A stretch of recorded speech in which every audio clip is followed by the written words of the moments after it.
All right. 1 p.m. sharp, Las Vegas, Nevada. How's everything going on over there in Nigeria? For those watching from Nigeria, how are you? Welcome, everyone. Thanks for watching and subscribing. So today's topic, how Nigeria will recoup the Lagos-Calabar coastal highway costs versus how US recoups road costs. So I'm going to give you guys a side-by-side comparison and also share my idea on how I think Nigeria can recoup this federal spending. We're going to compare how US does it, and I'm going to look at how Nigeria can mirror what US does if they want to go that route and recoup this $12 billion investment. So first questions first. Let's get into this question before we dig in. Very important. Would you drive from Lagos to Calabar in today's climate in Nigeria? Would you get in your vehicle and drive from Lagos to Calabar on the Lagos-Calabar coastal road upon completion? Question number 2. Would you let your loved ones, your wife, your kids, your husband, your kids, do you feel confident enough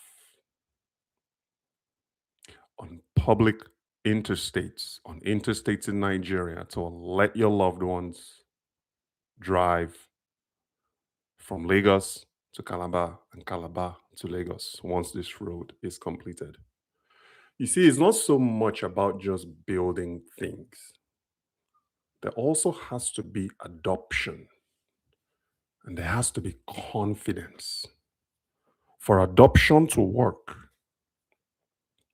I'm not talking about adopting kids. That's not what I'm talking about. I'm just talking about for project adoption, for ideas to really lift off and take off. People have got to use that product. People have got to use that service. That's the only way that adoption works. So if you've ever wondered how interstates are built, you are in the right spot. I'm going to give it to you raw and uncut. You may not like everything I have to say, but I'm only speaking based on my experiences and firsthand information. I've been covering this project now for about a year, a little over a year since it started. I've been covering it. So let's go ahead and talk about this federal spending, guys. So it's a $12 billion project, and it's a relationship between the Shagori Group and the federal government of Nigeria. Let's just say the Shagori Group and President Bola Tinubu. It's a bilateral business agreement. So you wonder, Shagori Group, I've never heard of them before. Of course you haven't. They are a very stealth company. If you've ever heard of Eco Atlantic City, Shagori Group owns it. That's the parent company. If you've ever heard of high-tech construction, that's who's on the foreground. High-tech is a subsidiary of Shagori Group in Lagos, Nigeria, owned by a Lebanese family. Shagori Group has been a part of Nigerian infrastructure for many, many decades. During the infamous Abacha regime, Shagori Group was front and center in helping that regime launder some of Nigeria's money through real estate construction and other business activities. So Shagori and our beloved federal government are in bed together. They are partners in this Lagos Calabar $12 billion coastal coastline highway project. This beautiful big white elephant. I think Nigeria needs it because not everybody can afford to fly, right? Not everybody can afford to fly.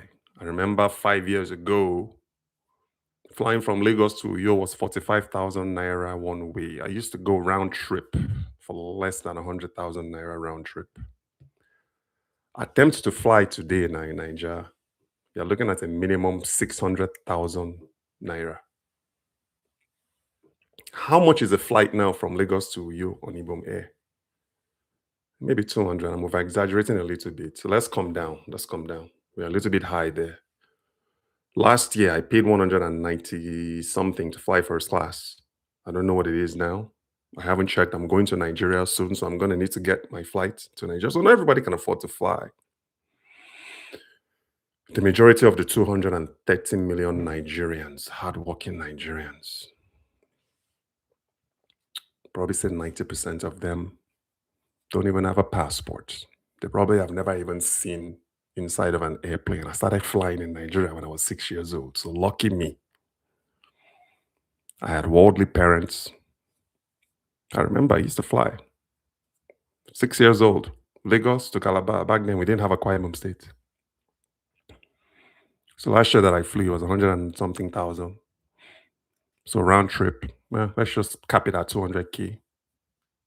Round trip, you're looking at 200, 400,000 naira today to go coast to coast in Nigeria. So not everybody can afford to fly. And then we've also got to, let's not even begin to talk about the Nigerian internal aviation sector. That's another podcast. So people need the road. If you were to ask me, Rich, is that where we should be putting our Naira? Of course, I think people need the road. It's needed. Now, do I believe that the federal government of Nigeria should just award a $12 billion contract to Shagori without even considering other bidders? I don't think that was fair. But in this case, it is what it is. Shagori has a track record. They are the ones behind the Co-Atlantic. I mean, Bar Beach, the same Bar Beach that I grew up. I grew up going to Bar Beach as a kid. There's no more Bar Beach. The Co-Atlantic City in Lagos sits where Bar Beach used to be. The company that owns that place is Shagori. The Tinubu family, they have a relationship with Shagori because Tinubu's son, Sheyi, sits on the board, is a board member of a subsidiary of Shagori, if not a direct board member of Shagori Group. That's true. So $12 billion contract. You wonder who's paying for it? Like who pays what? Because it's a partnership. When you're talking about a partnership, you're talking about both parties have to have skin in the game. This one has to bring money, that one has to bring money. That's usually how a partnership works. A bilateral partnership, meaning there's nobody else. It's Shagori and the federal government of Nigeria. So, who owns the interstate? As of right now, the federal government of Nigeria is the owner, but it may change. And I'll break it down to you why it may change. Because this, from what I'm seeing, might end up becoming another Dangote versus NNPC. Remember the Dangote refinery, the $20 billion Dangote refinery? It was a partnership between Dangote and NNPC. Dangote funded 89% and NNPC took 11%. But they defaulted on that partnership. And Dangote bought some of their shares. So they went from 11% ownership. I think NNPC right now is down to about 5 or 6% ownership of the Dangote refinery. So, Rich, how does this relate to the Lagos Calabar Coastal Highway now? Rich, tell us. It's the same kind of partnership. You see, the Nigerian government doesn't have the money. You're looking at $23 billion in reserves. Some people might argue it's double, but really, how much do we have in the coffers, in the bank? Nigeria, like $23 billion. That's peanuts. In an existential situation where Nigeria's survivability depends on it, Nigeria will not be able to bail us out the way the US government bailed out US corporations. Remember during the 2008, what do you call it? Bailout in 2008. So the Nigerian government, $23 billion Federal Reserve is all we have. So there's two ways we can finance things, guys. Because only about 19% of Nigerians truly pay taxes now. So how does Nigerian government finance things? They want to build a road or they want to build an interstate. There's only two ways. We either borrow. We are a specialist at that now. We borrow. So that's way one. We either borrow from China, we owe the world $46 billion. Nigeria currently owes China about $8 billion. So we owe the world. If we want to do anything, effect any project, build roads, we got to borrow. If we don't do that, option number two is we dip into the Federal Reserves and then use that $23 billion that we have. Or, in the case of this Shagori group, because guys, we need that road, or we partner with a company. That is what Nigeria is doing right now. See, guys, I give you. Walk with me here. Follow me. See, we are talking about how Nigeria is going to pay this. I'm going to get there now. Came in for a show. I'm going to give you a show. So, Nigeria look to the left, they look to the right. Who can we partner with to build this road? Shagori Group. After all, they have a good, close relationship with the Tinubu family. Nothing against President Tinubu. I like him a lot. He's making me rich. His reforms, pro-diaspora.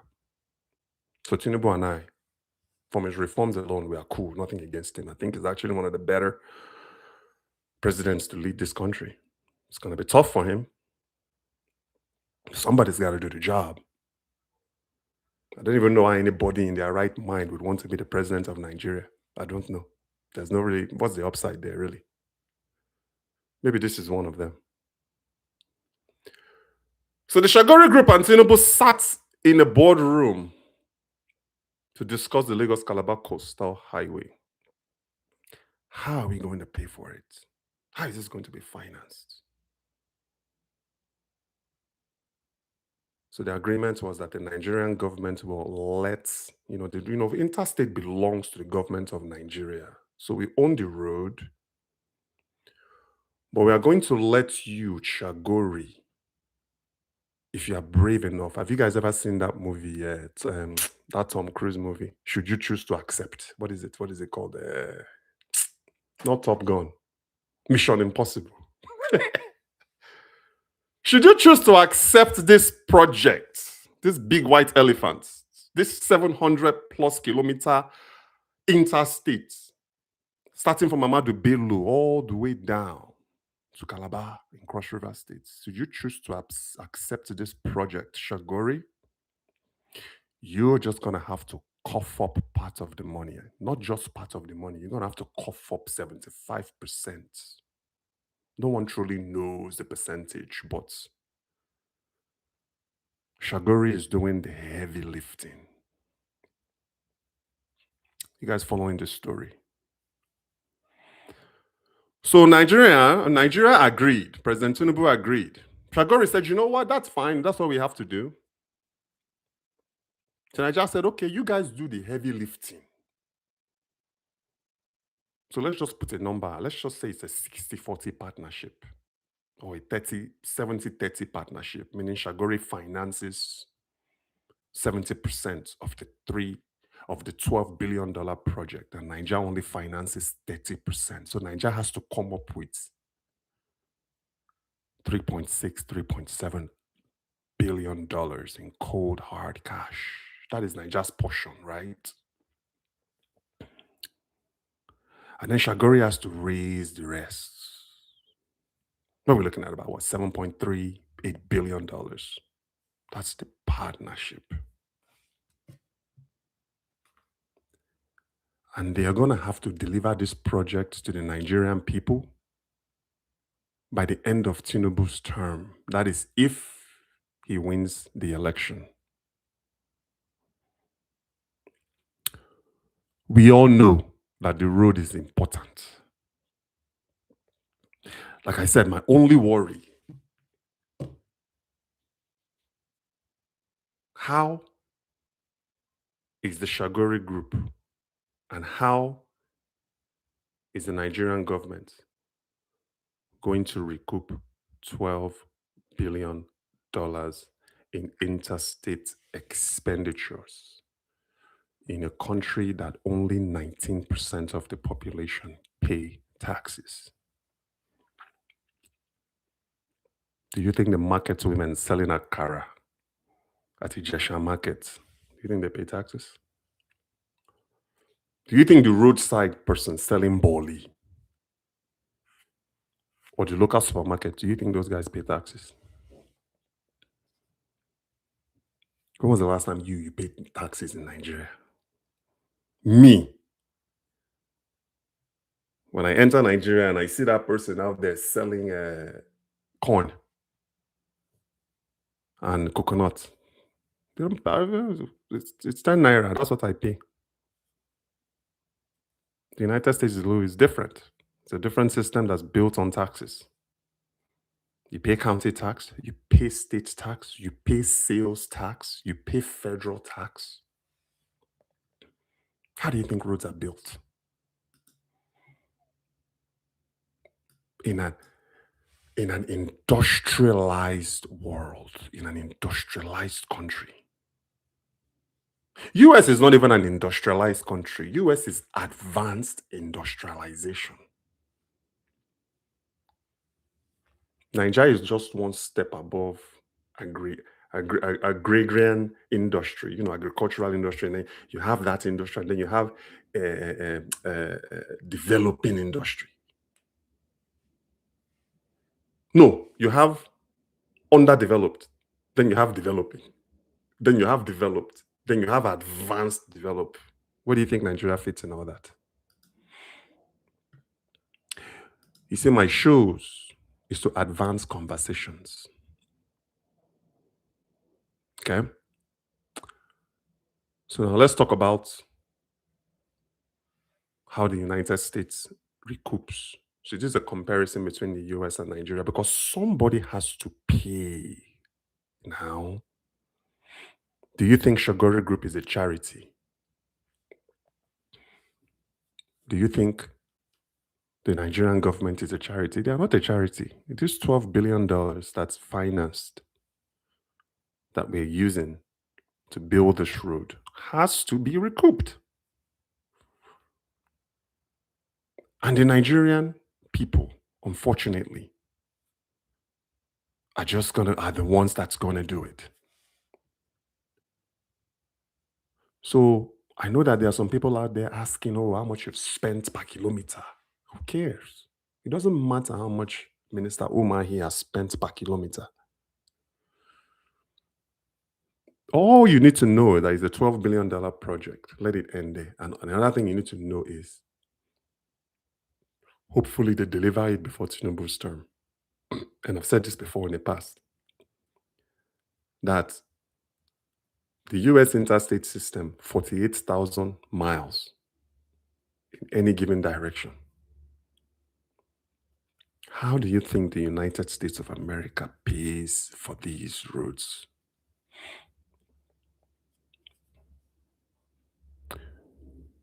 Look, every American citizen, every American resident contributes to the success and advanced development of America. I think it's high time,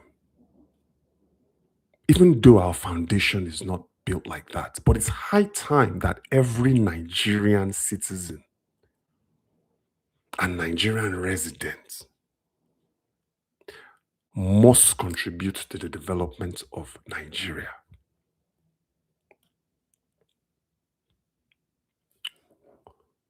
This road, if done right,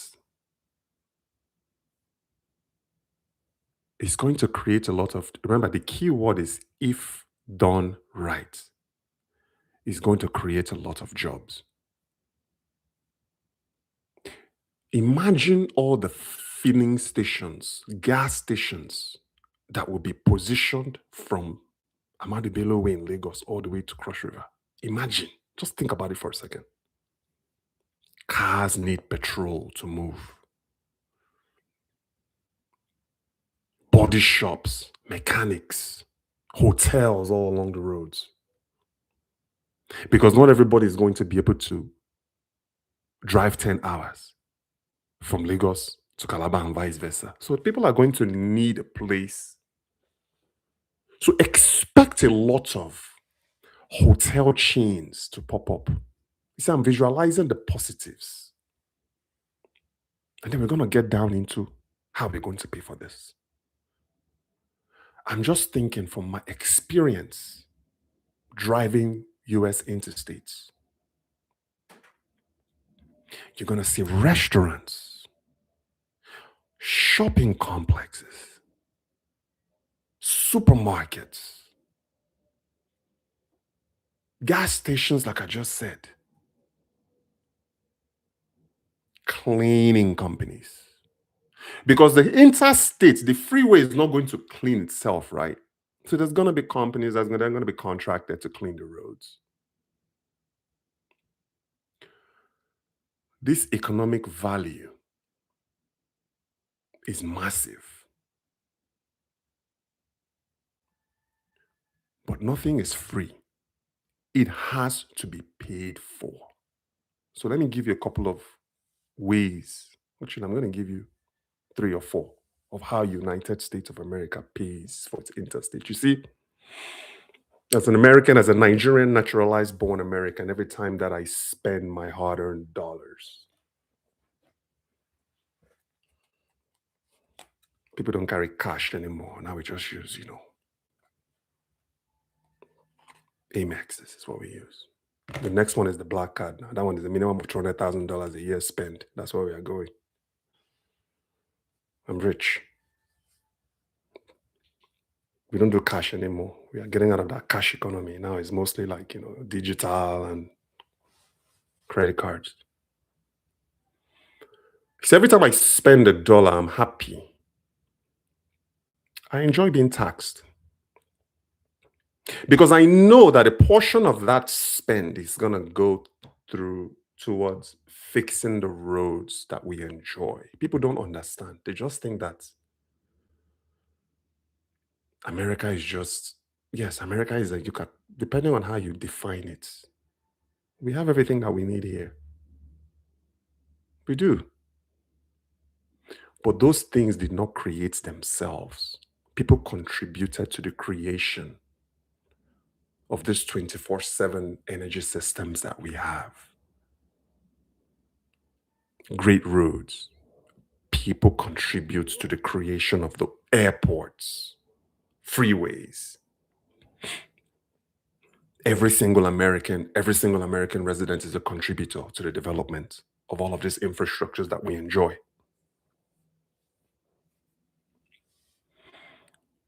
So there's this thing called the federal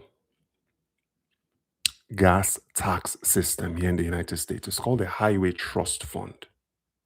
See, some of you guys, you're gonna be educated on this. You see, every time that you go in and buy gas, fuel at the gas station, right now, fuel in Las Vegas is about $3.65 a gallon. Do you think all of that money goes to the gas station? To be honest with you, do you even know that gas stations don't really profit off fuel?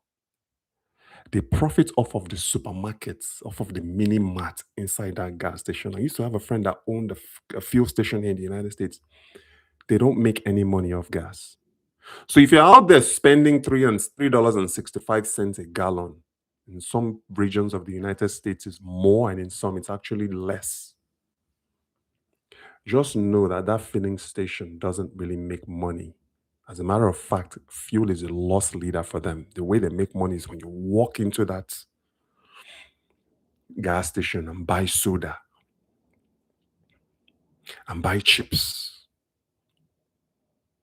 and buy water.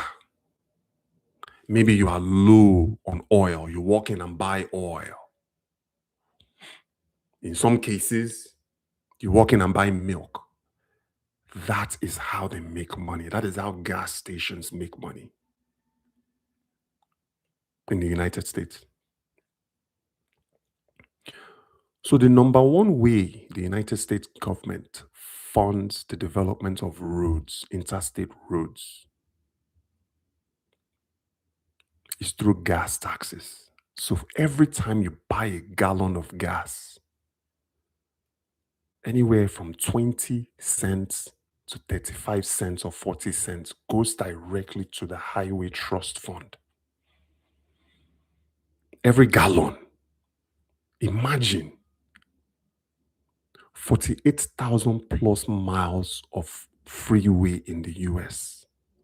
Don't you know that a good road puts more cars on the road, and the more cars you have on the road, you sell more fuel? You guys think that things just don't just happen. There's a system and a logic. You see, that is why Nigeria needs to get out of this rut that we are in with all these insecurities. We are losing so much money on a daily basis because cars are not on the road. Remember the sit at home thing that happened? Do you know how much that cost the Nigerian economy because cars were not on the road? When cars are not on the road, you can't sell fuel. When cars are not on the road, you can't walk into a supermarket and buy drinks and buy water and buy oil. That affected the Nigerian economy. We may never recover. Imagine all that money lost.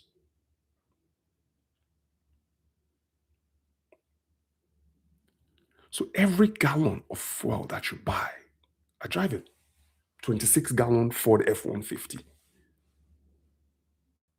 Depending on the day, I spend anywhere from $80 to $110 to fill up my 26-gallon Ford F-150. And that only lasts me about a week because I got to take my kids to school and I got to do my errands and do other things. 500,000 cars are sold in the United States every year. That's a lot of cars on the road. So it makes sense. And also, it makes sense for the US government to implement the federal gas tax system. Does Nigeria have something like that? That is the number one way interstate. So when you drive out of that car, if you're based in the US, out of your house, and you walk and you see construction, beautiful construction, cones on the road, people on the roadside, cranes and dump trucks and bulldozer and payloaders.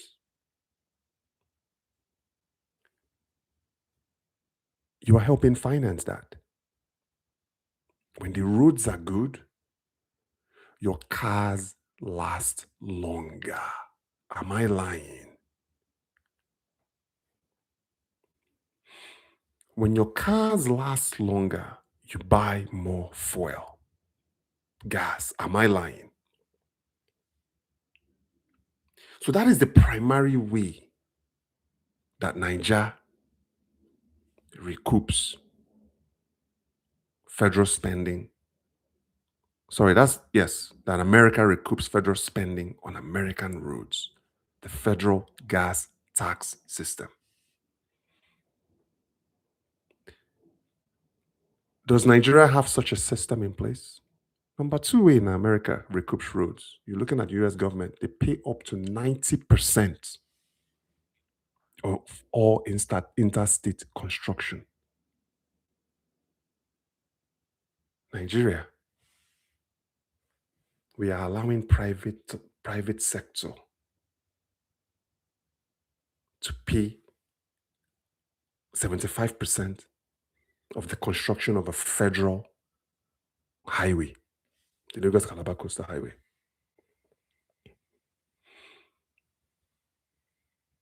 You see, some people may say, okay,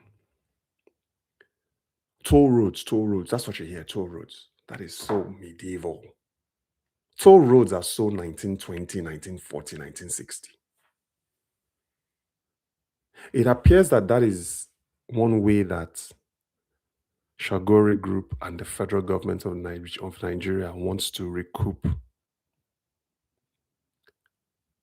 the spend is through toll roads. They are going to pepper toll roads all over from, 700 plus kilometers, coast to coast. How many toll roads are you going to need to put up? It's not going to be enough. The US road system, though, has toll roads, but it's just very selective and it's not nationwide. They don't depend on that. They want the road to be open for you to drive, safe for you to drive. Because when you are happy, you want to go somewhere. When you feel safe and comfortable, you want to get in a car and take your family on a vacation. Does Nigeria even have that? Does the average Nigerian family get together one day and just say, you know what? Let's just get in the family van. Let's just drive from Lagos to Delta for the sake of it. Can we do that in Nigeria? Another way that America funds roads, remember that 500,000 vehicles sold per year in the US? Vehicle registration. Guys, my audience, I speak largely to the American audience. Every single year, you have to go and register your car. Kids, she drives an Equinox. It's due for registration soon, $400. My truck is older. I drive a 2005 Ford F-150. I only pay about $150 a year to register my car. That is billions and billions of dollars in revenue. And part of that costs registration, vehicle registration. You got to get your tags every year. We call them tags here. That contributes. You see, it goes into that highway trust fund now that I talked about. When you register your car, part of that portion goes there. They pull from that. That is how roads are paid, road expenditures are recouped. Niger, you see, if you want to be the best, you got to mirror the best. You just can't be the best by just talking about it and saying it. You got to mirror the best. You got to look at what they're doing. Man, we have already embraced democracy. Okay. That is a system that works. We've embraced the capitalistic culture, and the capitalistic system in Nigeria is not perfect, but it works. We got to start looking at these systems that's working in other countries that we can then bring to Nigeria and apply. That's what a lot of diasporans do. They go abroad, they get ideas from abroad, they take it home and implement. Nigeria's number one way of recouping this $12 billion project is tolls. So expect multiple toll plazas from Lagos to Calabar.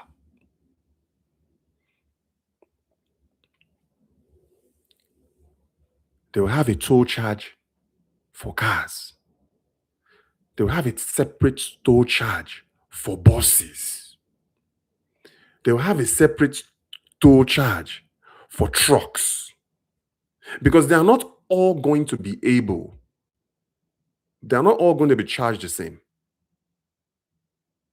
And please keep your Okadas off the Lagos Calabar Coastal Highway, please. Because a lot of people are going to die. So let's just say some crazy person gets on the Okada and you want to be competing with cars that are going 80, 90 miles because you know Nigeria now. And then you know they are there, you know them, they drive the other direction too. Oh man. Someone will be going one way. You see another car coming that same way. Like, what's going on here? Expect all that to happen. You see, it's just not about, you know that initial question that I asked? Would I feel comfortable allowing my family on a Nigerian interstate with the way they drive in Nigeria? I'm sorry. I don't. I can't. They have to fly, period. Thank goodness I can afford it. Adoption. Are we going to be able to fix that problem?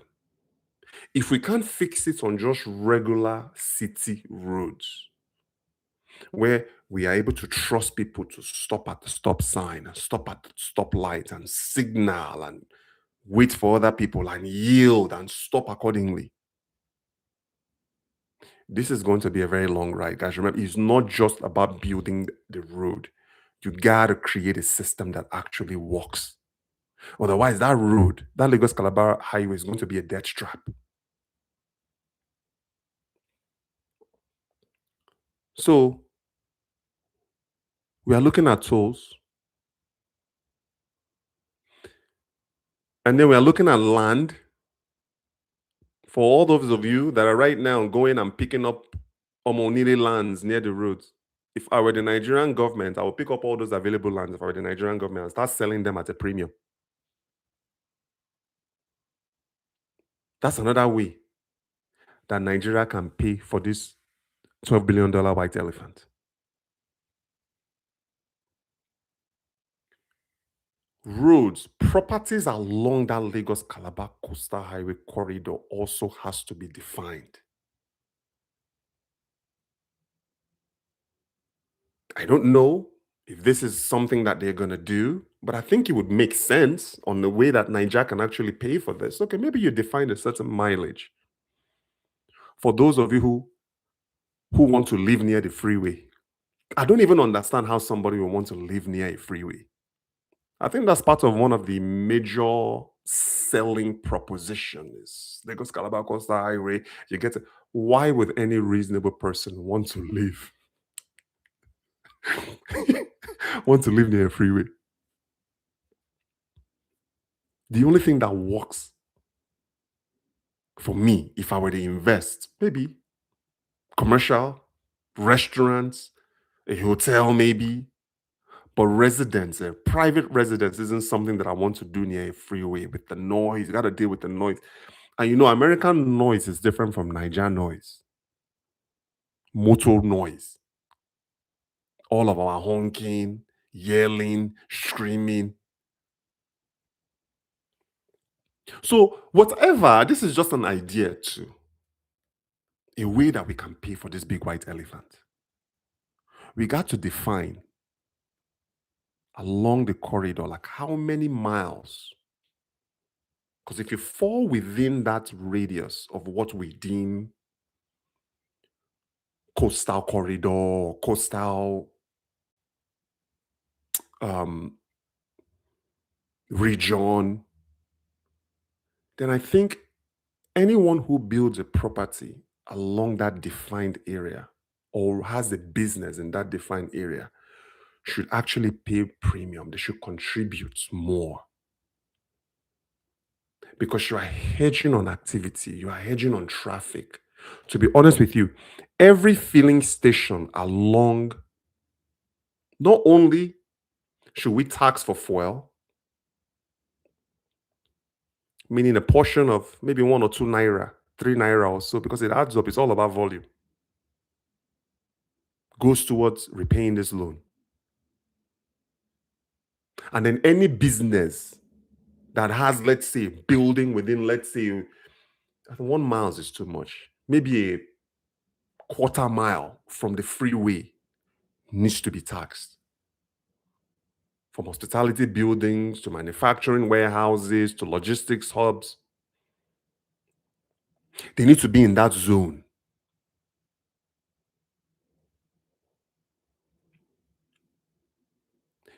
It needs to be safe.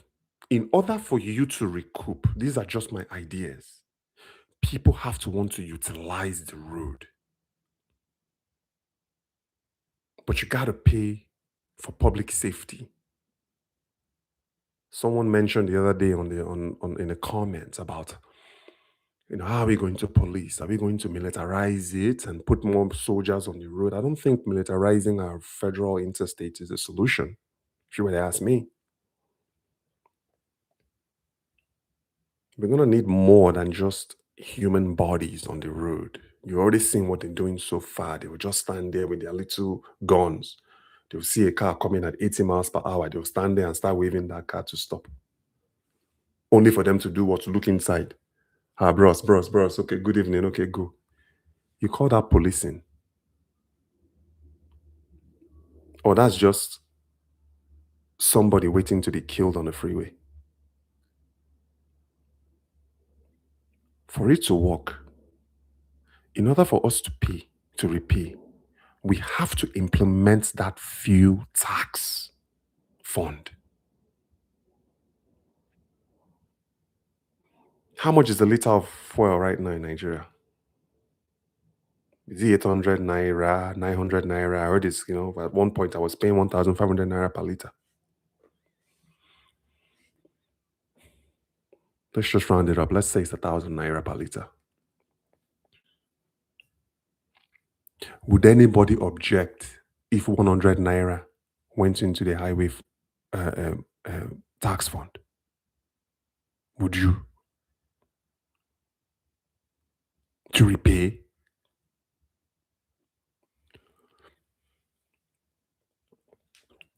You see, this road, don't get me wrong. If they're asking me, if they're thinking that they're going to get their money back by just toll alone, they are in for a rude awakening. And my other worry too, because you know that Nigeria is going to default.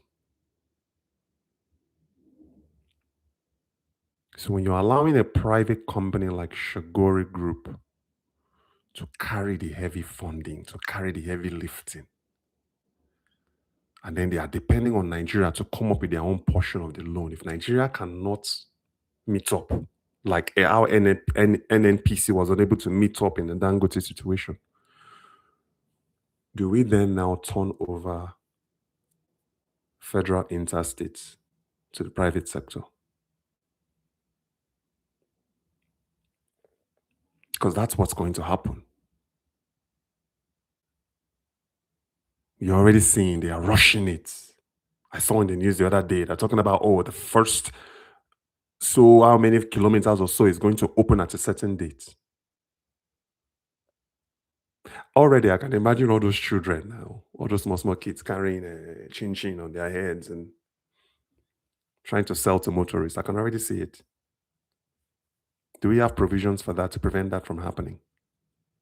These are children.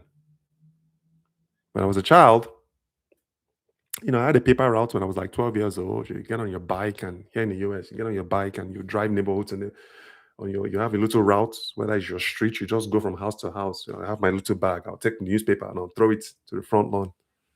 I did that for a while. That's how we made money to buy little sweets that we want or little trading cards or this. That's how we. And then you graduate after that. My dad bought me a lawnmower. It was the push one, the manual one, not the gas lawnmower. I used to go knock door to door.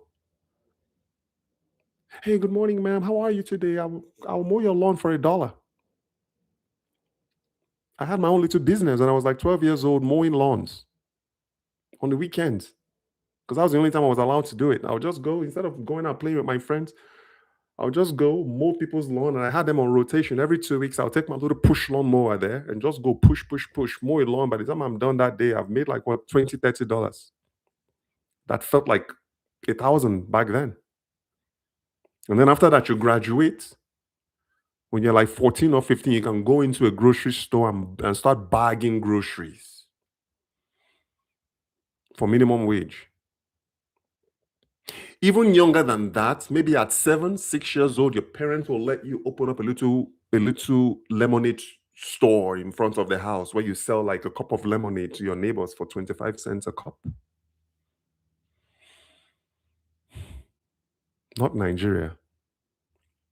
You see a 7-year-old child on the road walking.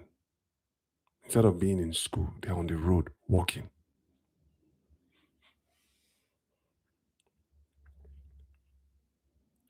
So that's it, guys. You don't have to think too far as far as like how we're going to recoup this money. It's not selling more oil. Everything about Nigeria is just okay. We are hedging everything on oil, oil, oil, oil. You got to come up with creative ways. And I've given you some ideas. Look at how the United States system is doing it. That federal highway tax fund. Every gallon of fuel that you buy, every liter of fuel that you buy in Nigeria contributes to the development of doing. We should have that in place. And we should also, how do we get more Nigerians to pay taxes? How do we hold people accountable to pay their taxes? I know now we have you have your NIN number. I think that's like an equivalent of the social security number here in the US, is it not? Where you can track people. Do we even do that back home? Let's look at these. CJ, what's going on? Healthy lifestyle. Welcome, welcome. More exports.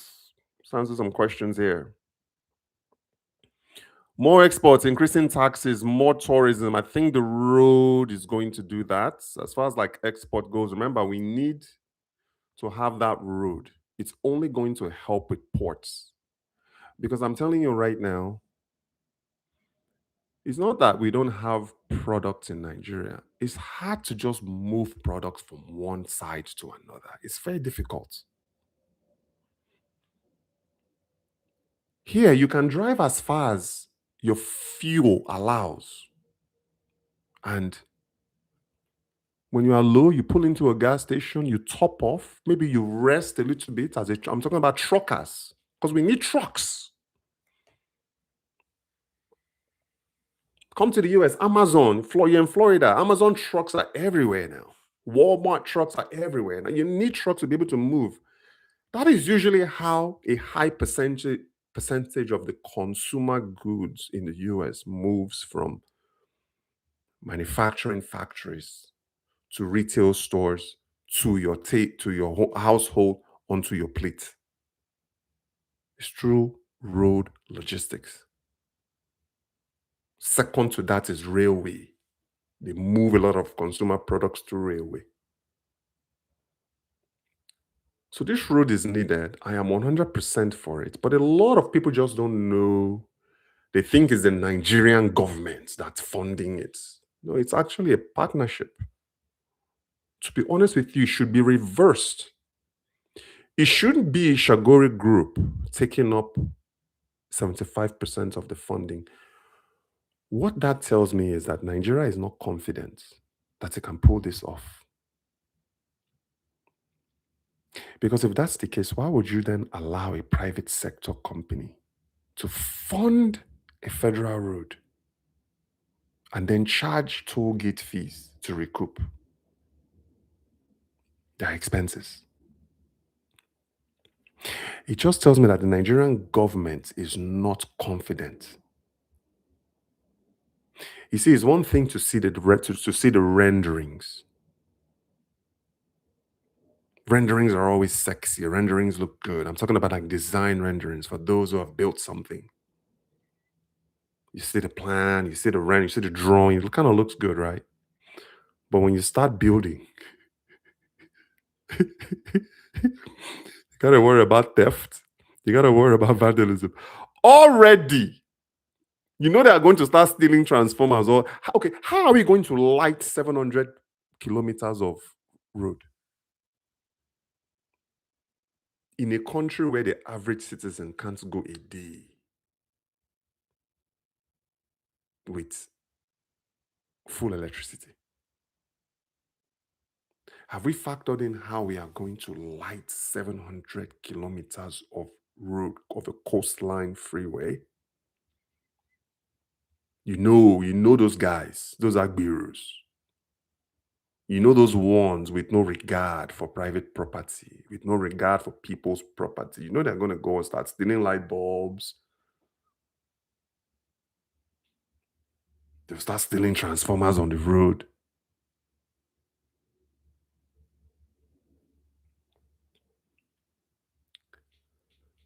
Who are they? Yes, Shagor Group. I already told you. Mission Impossible.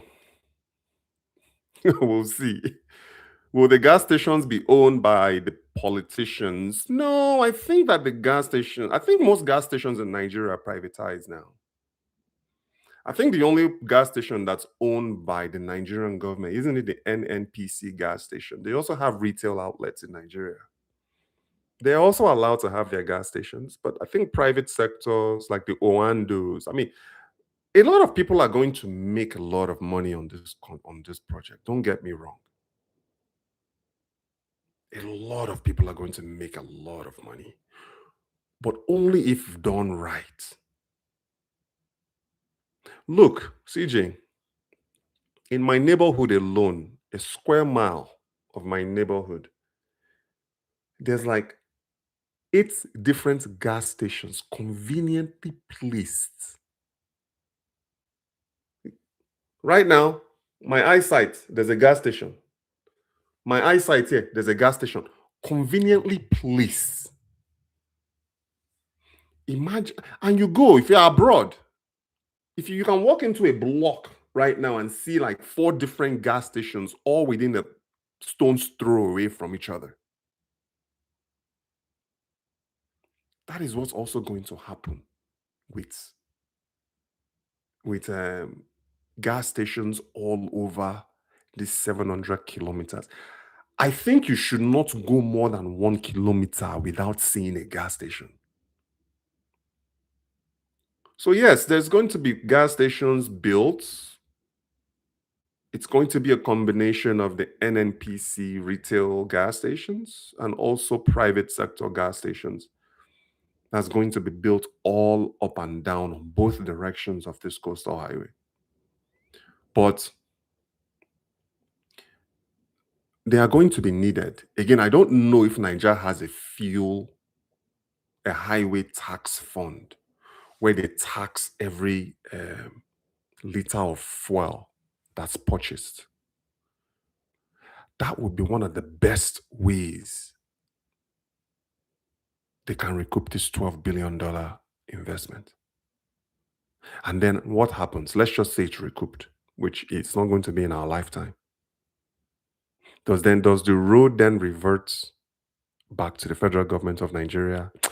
This is weird, man. You look at US interstates, and I've made this comparison with the Pacific Coast Highway, beautiful modern economic marvel in California. There is no, there was, there were multiple contractors at any given point. What is peculiar in Nigeria's case is this is a partnership between Nigeria and one company, Shagori. You see, people say high tech. High tech is just the construction company, it's a subsidiary of Shagori. So explain to me how it makes sense.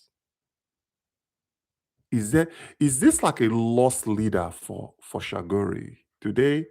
Are they going, guys, you know what a lost leader is, right? This is a project that you don't make money on, but then you do hope to make money on other projects by the same people. It's like most US grocery stores. Like you walk into a grocery store, groceries in the US are loss leaders. Your grocery chains, they don't make money off groceries. They make money off of when you walk in. That's why you see now all these stores, they have other things inside, chairs, tools. That's where their markup is. The grocery is just to get you to enter. Milk, this $3.25 gallon of milk. Grocery stores lose money all the time on milk. But they are just hoping that when you walk in to buy milk, you're going to then realize that, I need soap, oh. I need slippers, I need chairs, I need umbrella. And before you know what's happening, you guys can relate now. You walk into a store to buy a gallon of milk and you walk out with a cart full of groceries and other products that you didn't initially go for. You see, that milk is the loss leader.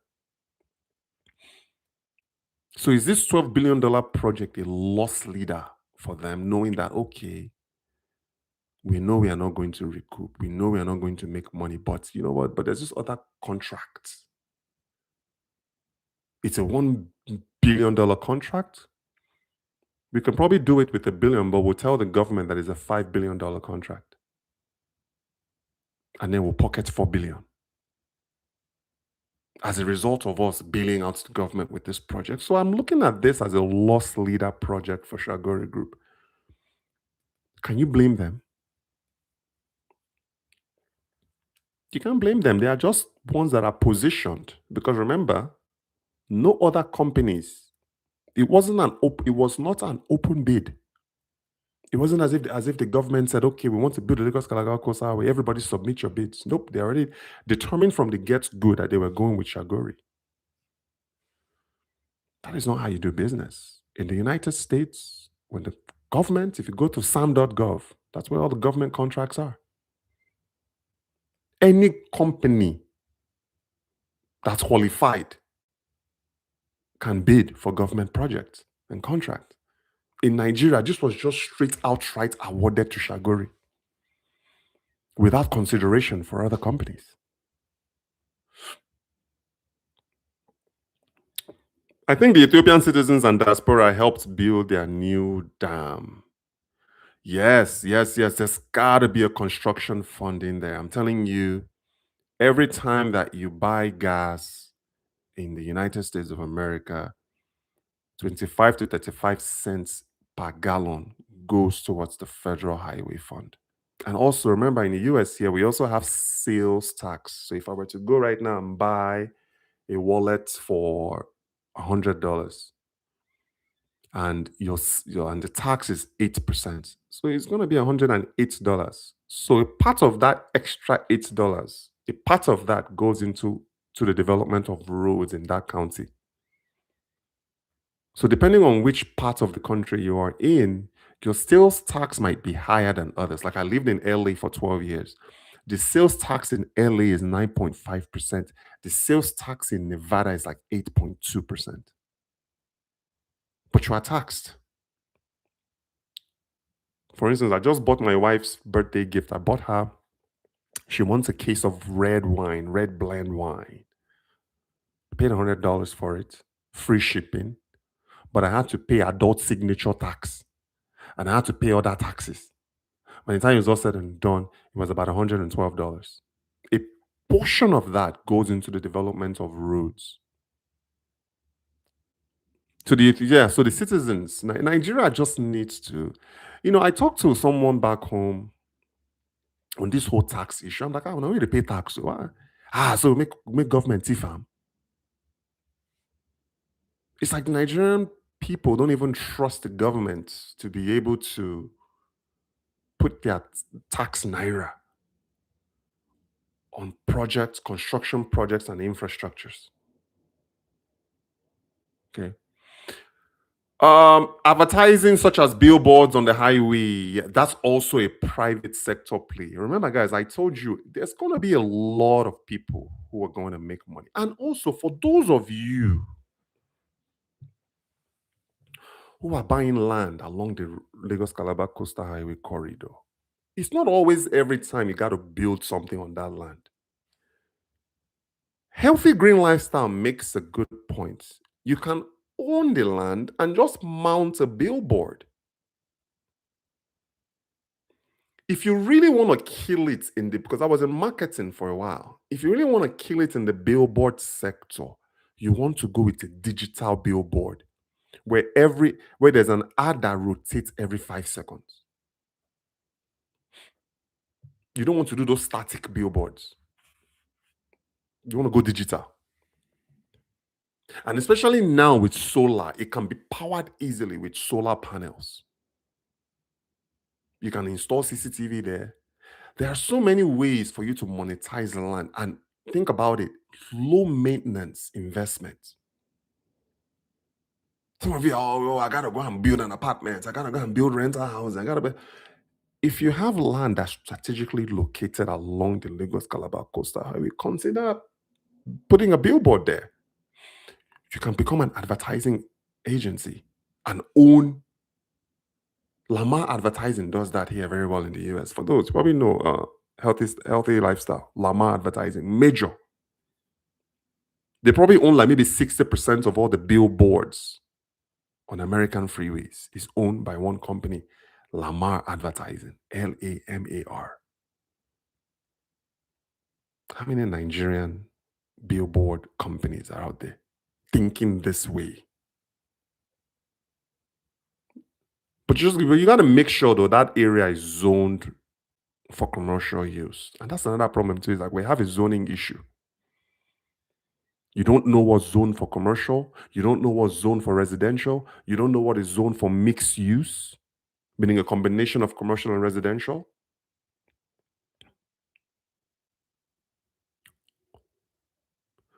So we have modern toll roads in Canada where CCTV snaps you and So when I used to work in Colorado, there was one time that Kate came to visit me. It was like 5 o'clock in the morning. I had to go and pick her up at the airport at 5 in the morning.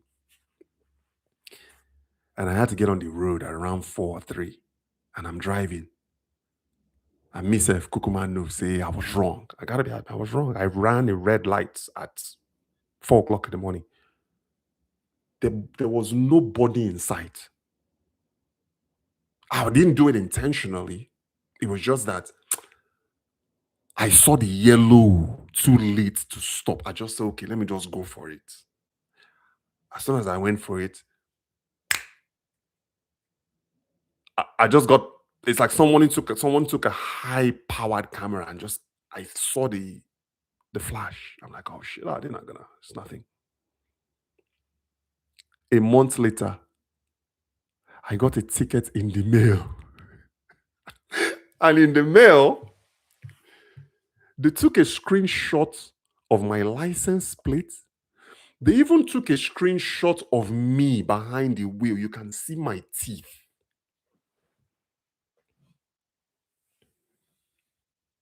You could not go and tell the judge it wasn't me.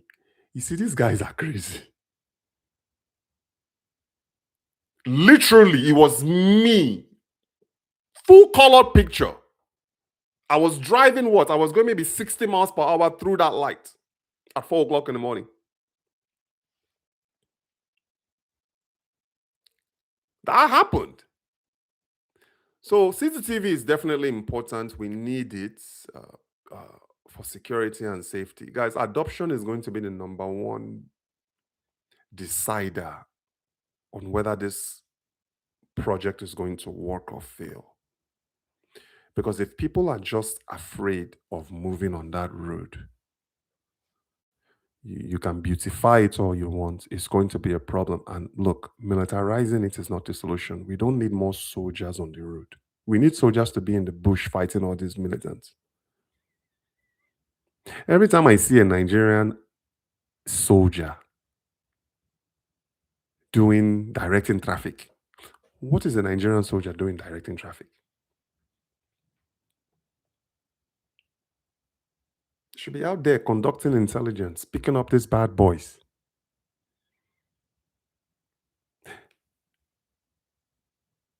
Let's not even begin to talk about those that just sit under the tree. They are like a fish in a barrel. You know what a fish in a barrel is? You know when they say you're shooting a fish in a barrel, it's like you see fish in easy target. You just see them. They don't even stand on the road anymore these days. You see them under a tree with a bench. Some of them are even inside their car, sleeping. Sleeping on the job.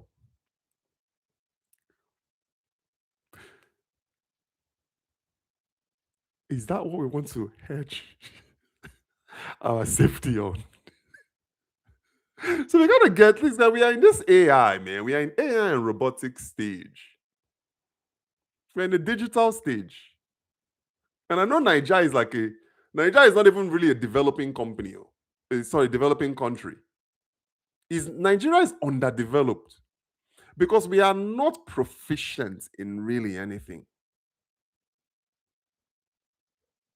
Do we even own patents in any technologies? Does anybody know? Name one single technology that Nigeria owns a patent.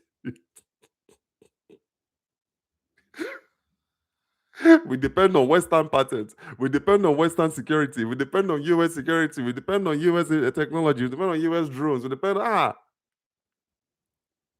don't let anybody fool you. Nigeria is an underdeveloped. You see, you have agrarian, meaning agricultural. Then you have underdeveloped above it. Then you have developing above that. Then you have industrialized above that. Then you have advanced industrialization above that. US is in advanced. Nigeria is like 5 steps under. That is why we still have police officers with guns and no bullets.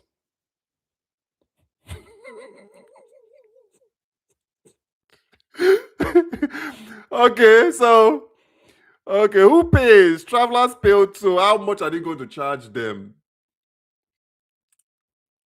Look, Victor Atta Airport in Uyo. First time I've ever had to pay toll fee to enter an airport was at Victor Atta.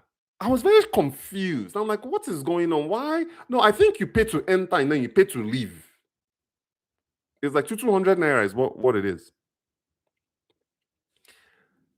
A Western airport, American airports where you can just enter. I travel quite regularly. I enter, go in and out with some cases my wife will take me. In other cases, I'll take to the airport. In other cases, I'll take a Lyft or Uber. There is no such thing as taxing. There are other ways, but this whole toll thing, again, I was very confused by that. Like, why are they charging me to enter an airport in Nigeria? It was like 200 naira. So if you're counting on toll fees, Thorpe 814, there have to be people on the road now to pay those toll fees. There have to be drivers on the road to pay. And then you can't charge everybody equally. Cars have to be charged a certain amount, trucks and buses. So not everybody is going to be charged the same. Now, who is going to determine that? And how much of that? Also, are the toll gates going to be uh, digital toll gates, or are they going to be humanly manned? I don't mind one or two people there, but I don't think that they should be collecting money. Because then how are you going to account? They got to factor that in too. Maybe you stand there in case there's any issues, maybe you go and help out. But I don't think that you should be at the toll booth physically collecting cash from motorists because you can't track cash. Someone will collect 1,000 naira and then tell you that they collected 100 naira. How are you going to prove otherwise? So if you're going to set up a toll system, let it be an automated toll system. And also give people an option, especially those commuters, like those transportation companies. Maybe they can buy an annual pass. An annual pass. If you are moving up and down that road, if that road is part of your business, maybe you can charge us what they do here in the US. You can do a monthly pass where you pay a monthly fee and then you go in and out of toll gates. That is an idea. There's also going to be, remember, if we go that route, you see, this Calabar Lagos coastal highway needs to be automated because everything is running towards automation now. Here in Las Vegas, everywhere you go is automated. Your hotels are now automated, meaning you can only get in and out through the app on your phone because they are doing away with the keys. You know, they give you a key where you scan your key. That's actually going away now. Now you have to be able to opt in to allow a digital keychain. You go, you turn on your camera, your phone, you put it up against, everything is all digitized now. Guess what? A company has to develop that, right? So a lot of people are going to make money. FG sells 150 meters setback. It's acquired.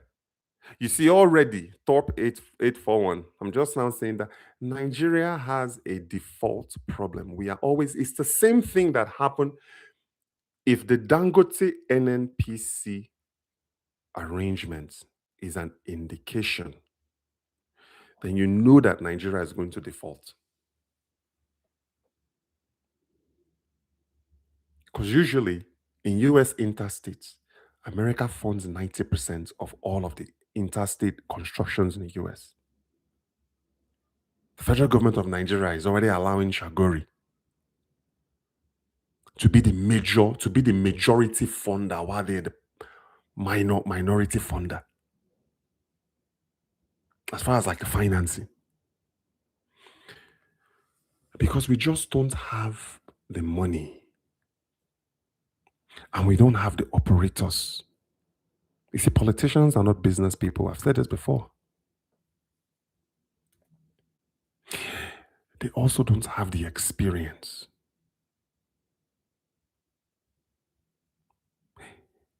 At some point, I'm glad that Tinubu is, like I said, he's probably the best person to do the job because Buhari didn't do it. Jonathan did not do it.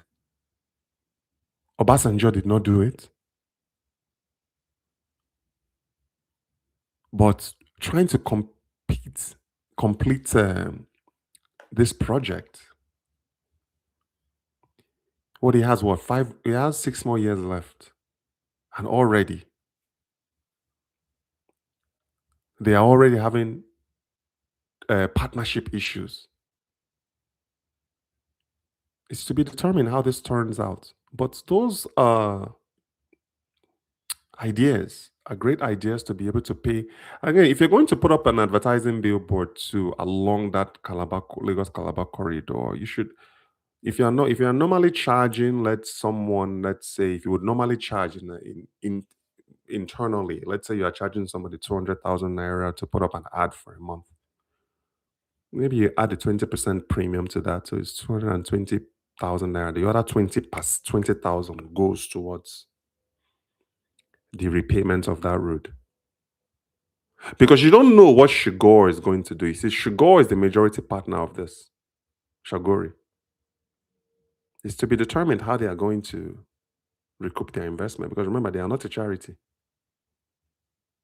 Okay. South Energy X is the mothership company. Larger 4132. Where is that? Where are you from? The coastal road opens up Eco Atlantic.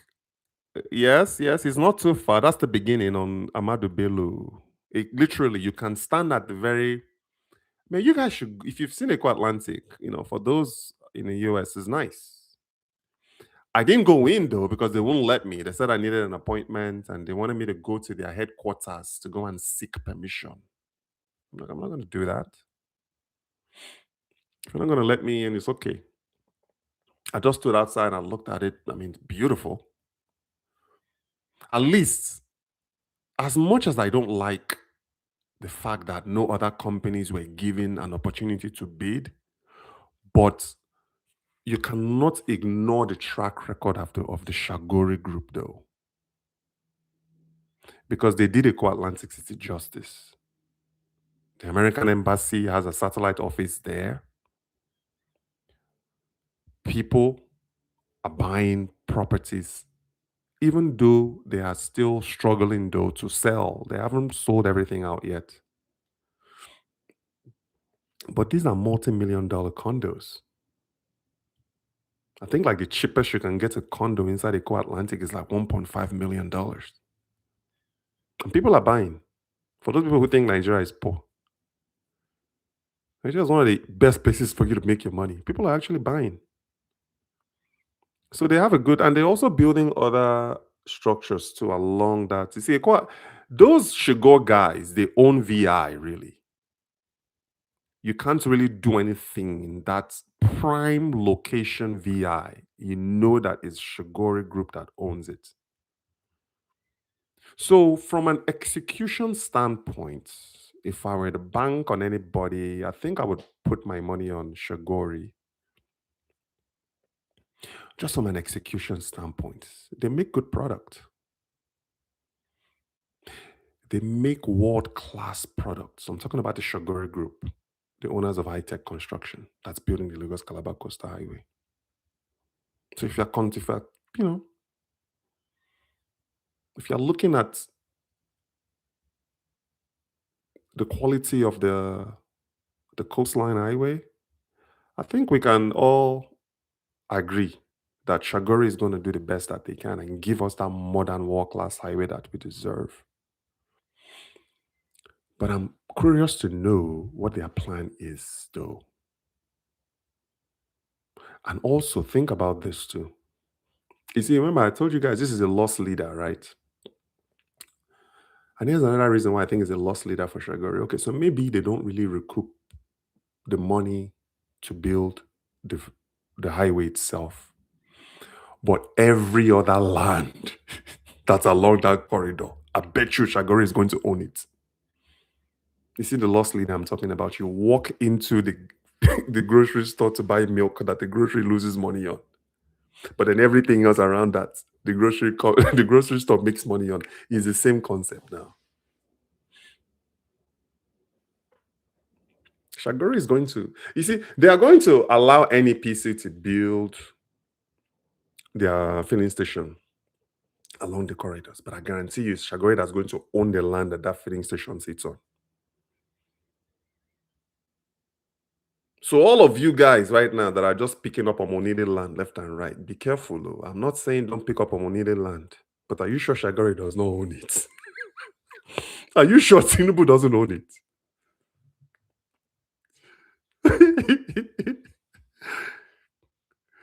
You see, not everything is black and white. There's that gray area that a lot of people don't operate in. So Shagori may not, because I'm like, man, there's no fucking way in hell you're gonna recoup $12 billion off collecting 200 naira toll. Expect to see Shagori funded hotels lined up coast to coast. Expect to see Shagori projects lined up coast to coast in either direction. That is how they are going to recoup their money. It's not through tolls. And I don't think Nigeria has a fuel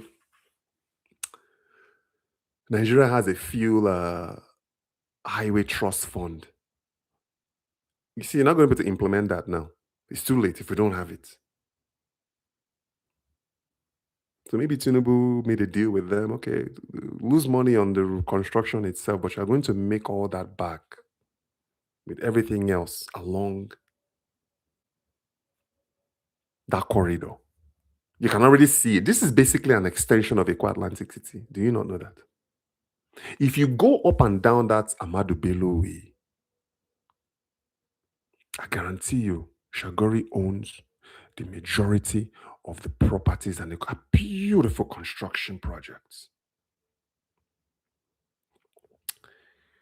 It's like you're in the West, but you're in Nigeria, and you're wondering. This same country, when I talk say 60% of the population lives on $2 a day. The other 40% are balling though. They are balling like crazy. All right, the coastal road opens up. I already has the coastal road opens up Eco Atlantic, so they are making money on the back end. Eco Atlantic phase 4 and 5. Ah, okay.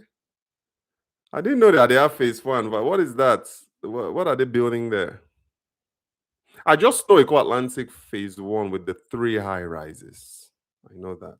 Because remember, they won't allow me to go in. They wanted me to go in and get some sort of like clearance or some sort of pass from their headquarters. So I just didn't have time. And see, when I go to Lagos, you either let me play or tell me no, and I'll go about my way. I don't sit there and play politics. High Tech got the award for the first 2 phases of the coastal road because they are highway passes through Eco Atlantic. It's a net payoff waiver to override the free trade zone agreement. Are you sure it's just the first 2 phases? My understanding is High Tech is responsible for the end-to-end construction of the freeway. I think it's going to be High Tech all the way. I think it's going to be High Tech all the way. That's the agreement. I don't think that they're going to then let another company do that because it wasn't a multi-bid process. It was awarded to just one company. Read the tail leaves, my friend.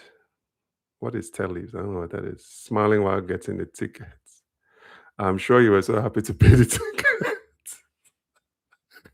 Listen, I didn't say I was smiling. I may have been yawning because it was early in the morning. All I know is you saw my eyes and you saw my teeth and you saw me in my truck like daylight. And then, listen, they took every angle of my truck.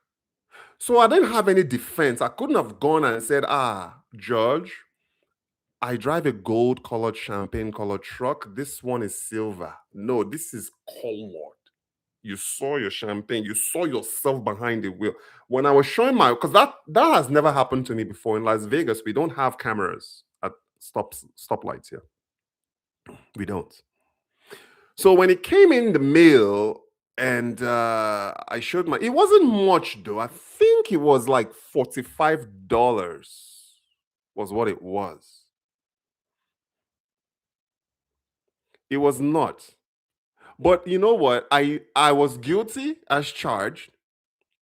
I knew I was wrong. I should have stopped, but I just said, you know what? It's 4 o'clock in the morning. There's nobody around. I'm just gonna gun it. And that's what I did. I gunned it and I ended up paying $45 for that gunning. I think it wasn't more than 50. It wasn't an amount that I'm like, oh man, I'm fighting this. It was just, it wasn't, it was it $45, $50 is a lot of money. But I was wrong. So I ended up paying that ticket for that. More insurance companies' business. Do you even trust Nigerian insurance companies? Do you know that most, okay, for instance, in aviation, in Nigerian aviation, I know that the companies that insure airlines in Nigeria are international because local Nigerian insurance companies cannot pay your premium off. They can't do it. So they are mostly international companies that are insuring the aviation sector in Nigeria. But as far as like automobile goes, like car insurance goes, it's not even worth it. To be honest with you, the drivers will settle themselves out. They will. It's usually what they do. Unless you go and jam a Range Rover in your little Okada. Does an Okada person have insurance? How many motorists? Let's just say somebody out there that's driving a 504. Do they still? I don't know if they still have. I used to drive. I used to drive a 504 in Nigeria, green 504. I was balling.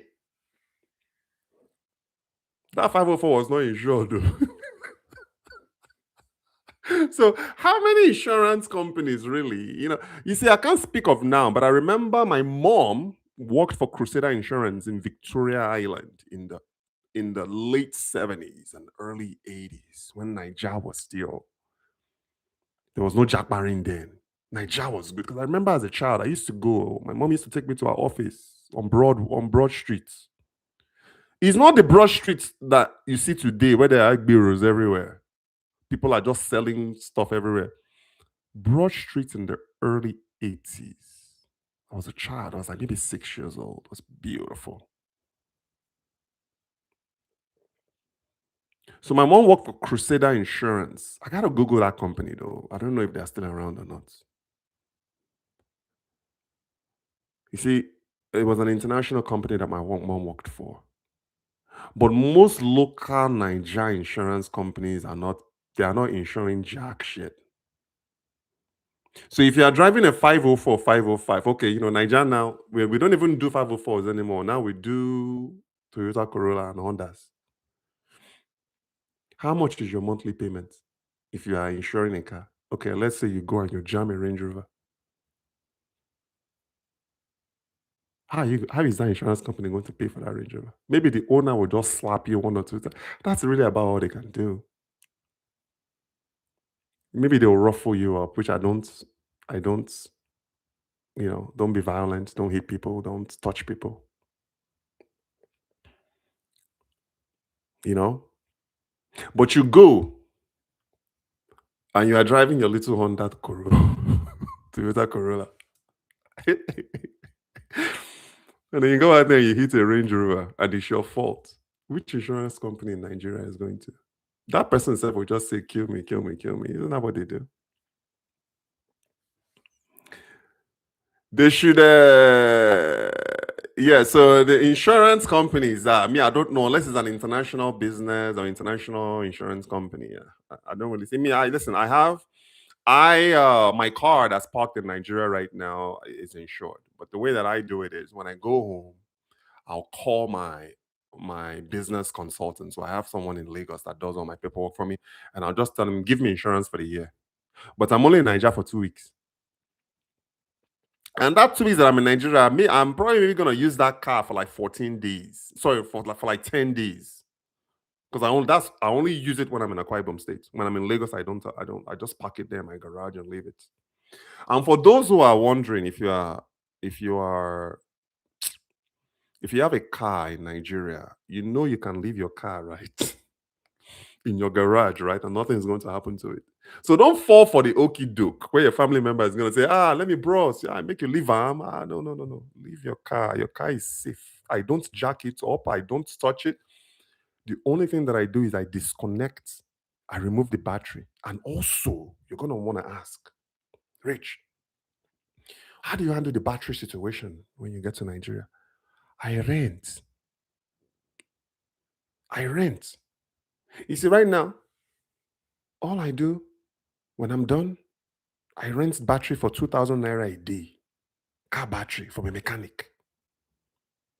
When I'm done, I give the guy's gonna say, "Oh, well, how many days do you need it for?" Even if I only need it for 10 days, I'm not going to tell him that, right? I'm just gonna say, okay, bill me for 2 weeks. How much is it gonna cost me for 2 weeks to rent your battery? I pay 2,000 naira a day to rent a car battery in Nigeria, and I'll go. He'll bring it to my house. He will connect it for me. He will start my car, get me up and going, and then he will leave. And then when I'm done, I park my car in my garage, backed up, meaning the front is facing the garage door. So when I come back into the country, it's easy for my car to be jumped and accessed. And then what I do is I just pop the hood because they are going to need access to the to the uh, to the the battery chamber. I pop the hood and then I cover it up. I bought a car cover for my home. I drive a if you're wondering what I drive in Nigeria, I drive a 2012 Hyundai Elantra that I bought in 2014. I'm the second owner. That's my car that's parked JJ in Nigeria. I cover it up and I lock my house and I come back to the United States until I go back again. That is what you need to do. So don't let anybody tell you, oh, jack up the wheel. I don't touch the wheel. I don't jack nothing.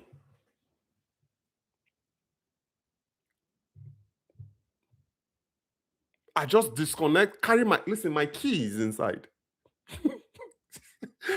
Nobody starts it. Listen, it's been that way for 5 years, going on 6 years, no problem.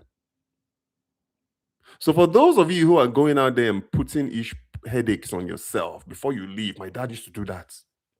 My dad would, yeah, back then, in the mid-90s, my dad shipped a brand new Nissan truck to Nigeria. He used it for 1 month, and before he left, his brothers, bro, sir, what are you just gonna leave? Yeah, leave the car, we'll take care of it. Man, they turned my dad's brand new truck into a taxi delivery thing. It caused a lot of problems in my family. At the end, my uncle sold my dad's truck for 50,000 naira. A truck that my dad spent millions to ship from Texas to Nigeria was sold for 50,000 naira. They drove it to the ground. That caused a lot of problems in my family. Since then, I know I'm digressing here. I live in a big house. Guess what my key is? Is in the house here. Nobody lives in my house. Nobody drives my car. When it's time for me to enter Nigeria, it's like I have a section there, like Niger keys. That Niger key section, like there my car keys, there my house keys, they are separated from the main house, the US side. So that's how you do it for those who have vehicles in Nigeria. Okay, so they should only allow electronic billboards. We don't want Mama Nkechi, Mama Shango billboard designs. I think they can do both now. I think they can do both static and digital. But if I were a billboard owner, I would only do digital. Because you make more money that way. Doing static, come on. You know, isn't it about generating revenue? You just make more money with the digital billboard than the static. So if you have that option, go with the digital billboard because that way you can charge people to put up their ad every 5 seconds. The ad rotates every 5 seconds. New, fresh ads. You make more money with a digital billboard, than you would with a static. And that's on a Nigeria billboard. If we talked about this before, people just fit all sorts. The Nigerian billboard is not simplified. But it's nostalgic though. It's like you enter Nigeria, you see the smiling billboard. Everybody's teeth is so white. Everybody's so happy. There's this, I was watching the other day. I was just kind of going through my phone on YouTube, watching old episodes of Village Masquerade. And I remember that with Chief Zebrudaya. You see, I grew up in Nigeria in the 80s.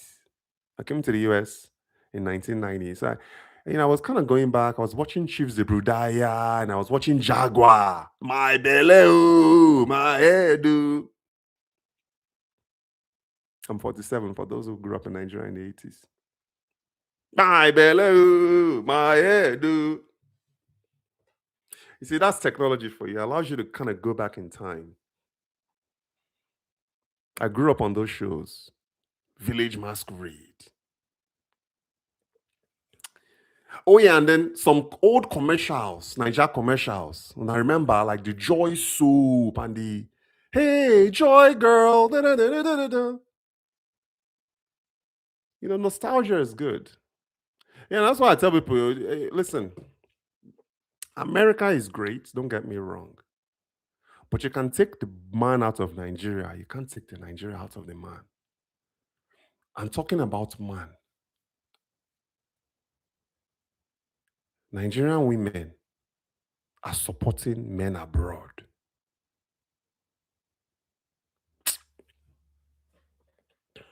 Let's make that one another live session. Nigerian women are back home in Nigeria working to convert Naira to support men abroad. That is happening. But that's a live for another day.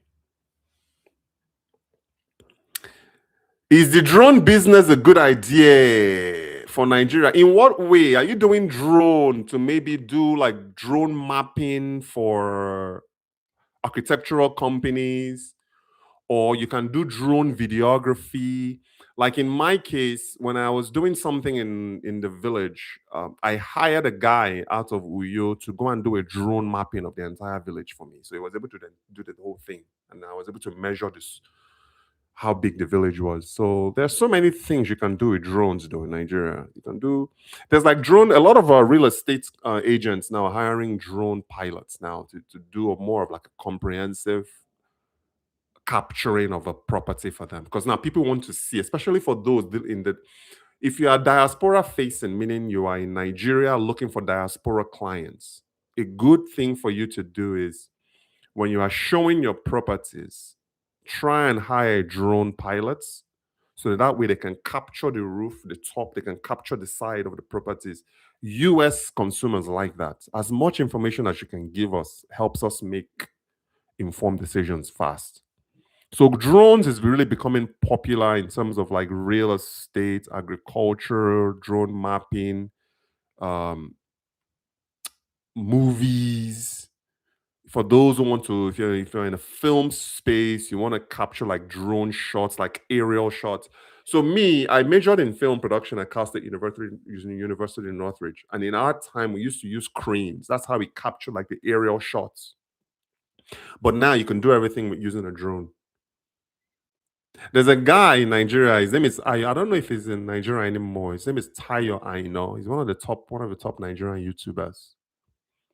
He's a good guy. He's a guy that knows how to use drones well. He uses drones in all of his in most of his videos. So that's one way that a drone business can be good. You own it, you become a drone operator, or Healthy Green Lifestyle, you can actually export drones to Nigeria.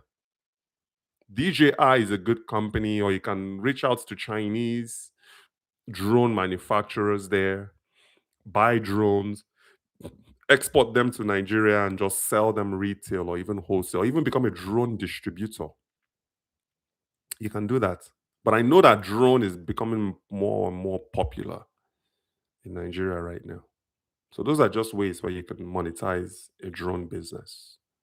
Sell as in retail, be a distributor, be a wholesaler, or you can be a drone pilot. Or you can even be a drone instructor. If you have the expertise, you can go. I'm telling you right now, if you put together a class right now, teaching people how to fly drones, and you are in Nigeria, let's say, guys, you see, I've always coached you guys, right? Like when you go home, always find a way to make money back home. Whether It's in buying Nigerian products and bringing it to the US to sell. Just always operationalize your trips to Nigeria. Unless you are just going to just go and catch fun. This is December, dirty December is coming. People are just going to catch fun. That's one thing. But if you're going on business, I'm telling you, if you put together a drone class and you are just teaching 10 people, just advertise it on Facebook, charge them 50,000 naira to come and learn how to fly a drone. You take your drone there, you teach them how to fly a drone. Maybe you certify them as a pilot. There are so many ways you can make money in Nigeria, but you gotta be creative.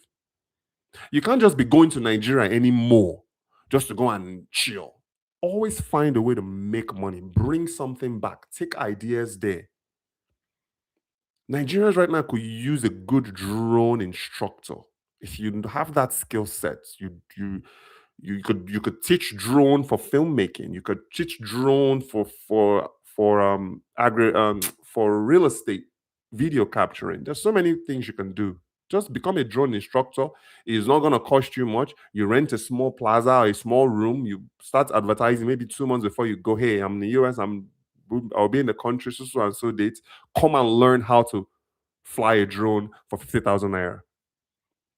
10 people show up. Isn't that 500K? Isn't it better than zero? Boston, USA. That's what's up. I like Boston.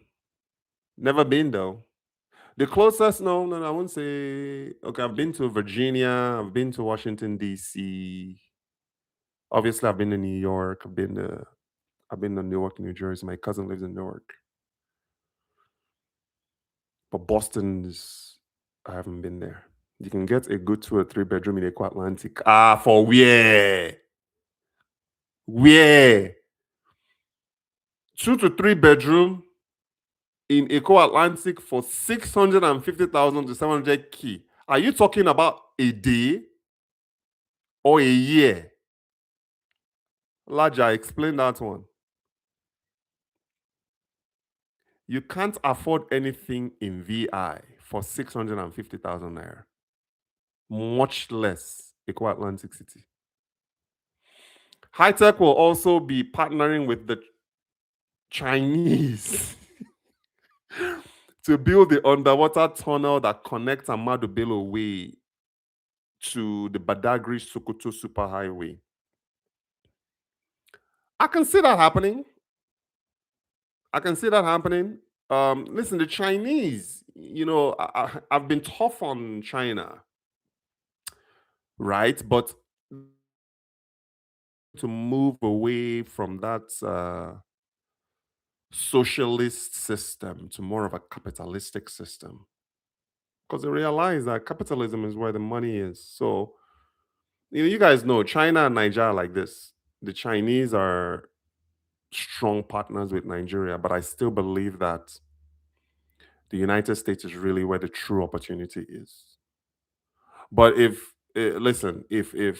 Shagor, I'm pretty sure that the Chinese are underwriting some of Shagor's loans, because Shagor is coming up with 75% or 70% of the $12 billion Lagos Calabar Coastal Highway. I'm pretty sure they have partners in high places like China that are underwriting that loan.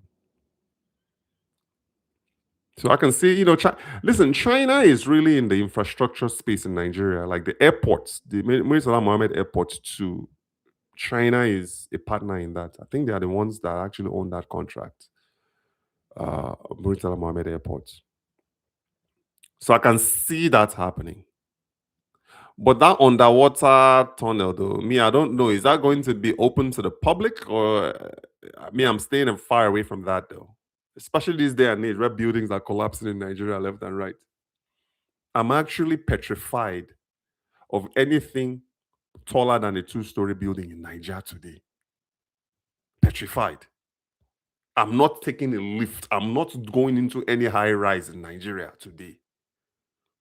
With the way that buildings are falling and collapsing, you're not going to find me. Tops, I'll give you one story. After that, I'm done.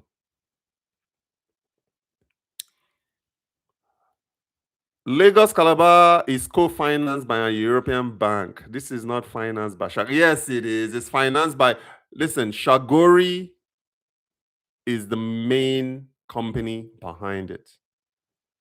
So they have financing partners, but Shagori is the main guy. He's the main company. It is 30% federal government, 70% finance, a bank led by the Netherlands Bank.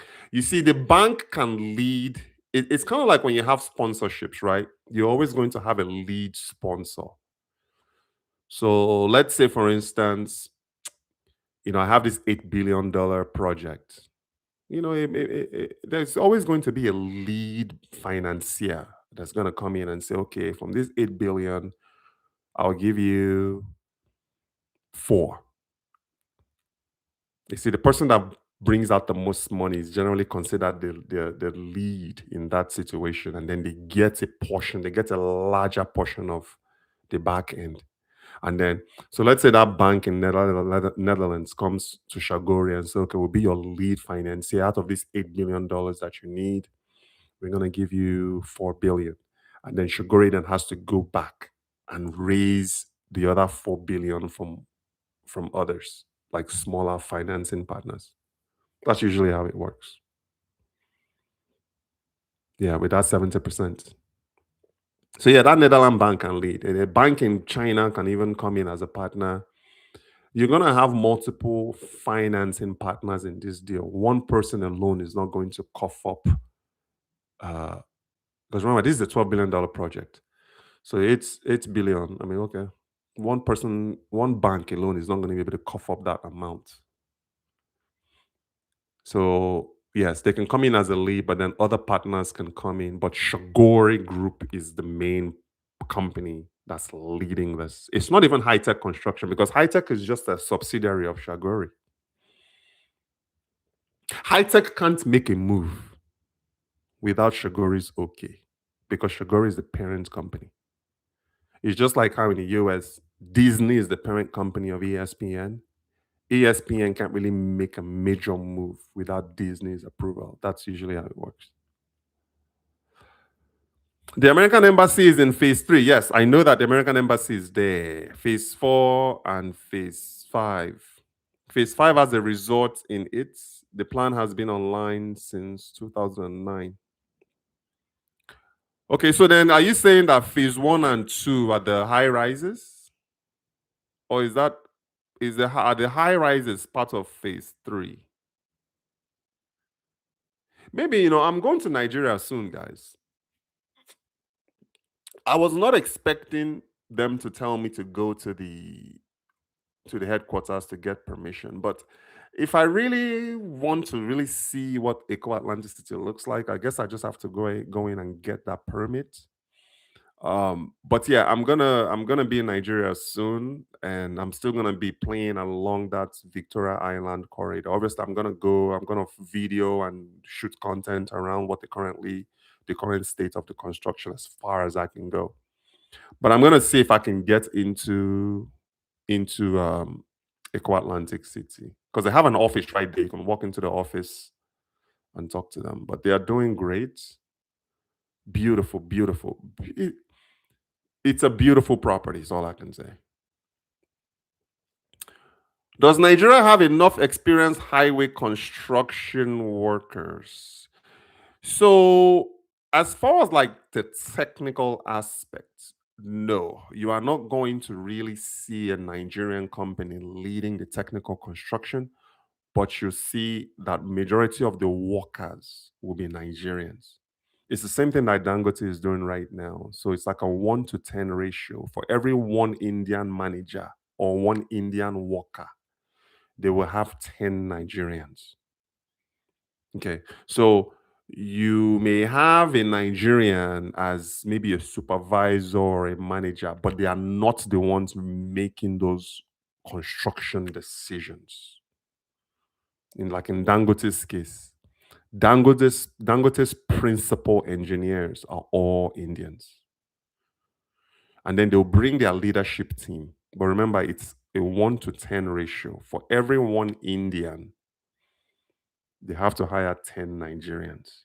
It's the same thing with this partnership is Again, it may be different. It may be 1 to 15 ratio, 1 to 20 ratio. But I think a good benchmark is always a 110 ratio. Okay. But it's also a good way though for Nigerians to actually learn highway construction, but they are not going to be the ones making those tough decisions. They are going to be more, Nigerian can be in a supervisor's role, supervisor's crew, or they may even be in a management role, manage this team and that team.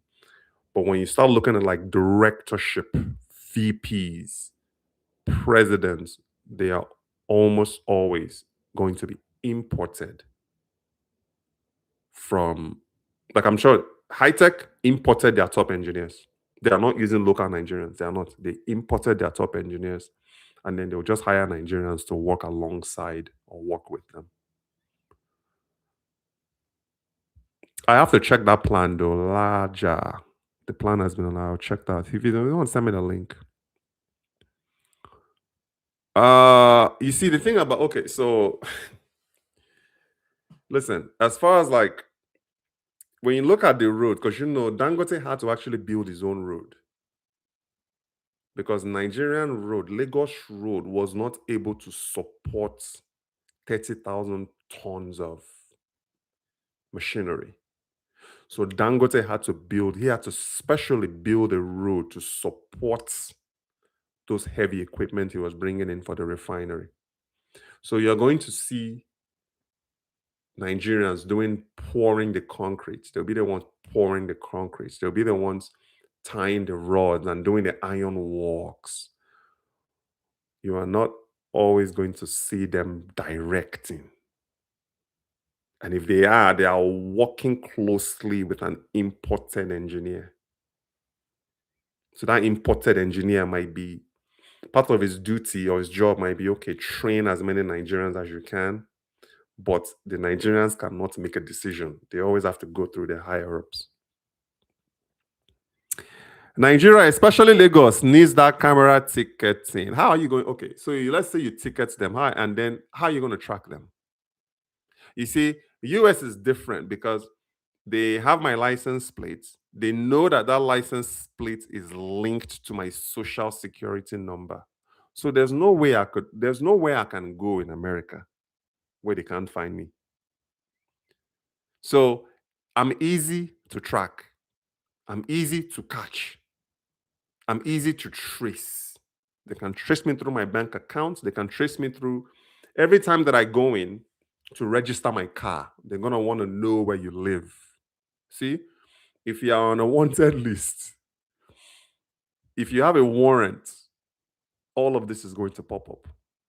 So American citizens, American residents are a lot easier to trace. So that ticketing, just having a ticketing camera is not the problem. It's how are you going to enforce it? And also maintenance. Remember, these automated systems, not only does the hardware have to be maintained, the software also has to be maintained. It's just like your cell phone. Every time you look on your cell phone, you have an upgrade of a particular application. It's the same concept. Or anything that's automated needs to be constantly maintained. Because these days it's like things start becoming obsolete, especially in digital age, after about 6 months. Like what is new? 6 months later, it's like, okay, what else? That's old. That's usually how it works. So yeah, we're not going to be able to, it's going to be hard. You can ticket, but it's going to be hard to collect from those being ticketed. To curb all the madness on the streets, I tried to drive in Oshodi in Lagos. I only survived 3 miles. Peter, man, the great. Do you live in the US? My wife is calling. Very big guys. Hey, baby. Hey, baby. We're on our way home. All right, sounds good. I'm in the office doing a live. Oh, okay. Okay. Sorry. Love you. All right, love you. Okay. Bye. Yeah. Listen, kudos to you. If you are based abroad and you drive in Niger, I respect you. I bow for you. Because me, I don't allow people to drive me in Nigeria. I drive myself. I just enjoy it. But if you can navigate a structured system like America with an unstructured system like Nigeria, and you come out of it alive, kudos. Kudos to you. So I don't know if Peter, if you are based abroad, but man, actually Oshodi today is better than Oshodi of 15, 20 years ago. My uncle used to live in Oshodi. Man, shoulder to shoulder, miles and miles, shoulder to shoulder was Oshodi. The Oshodi that me I remember. But I've heard that is better though. I haven't been in. Golly, when was the last time I went to Oshodi? 20 years ago. It's been quite a while. I can't even walk Oshodi, let alone drive it. So, Peter, if you are driving Oshodi, you were better off just taking private boats. And guys, also a diaspora, stay away from public transportation, please. Don't take public transportation when you get home. It's not safe. I'm actually gonna do a live on, because we're in December now. People are traveling back home. I'm gonna do a live on that, so you guys tune in for that, on how to navigate travel in Nigeria, things to stay away from. Public transportation, don't do it. You have the means. If you are based abroad, you can afford to take boats. You can afford to take like these local ride share companies. Is what I do. Don't enter a taxi in Nigeria with people you don't know. Don't enter a bus in Nigeria with strangers. Private all the way.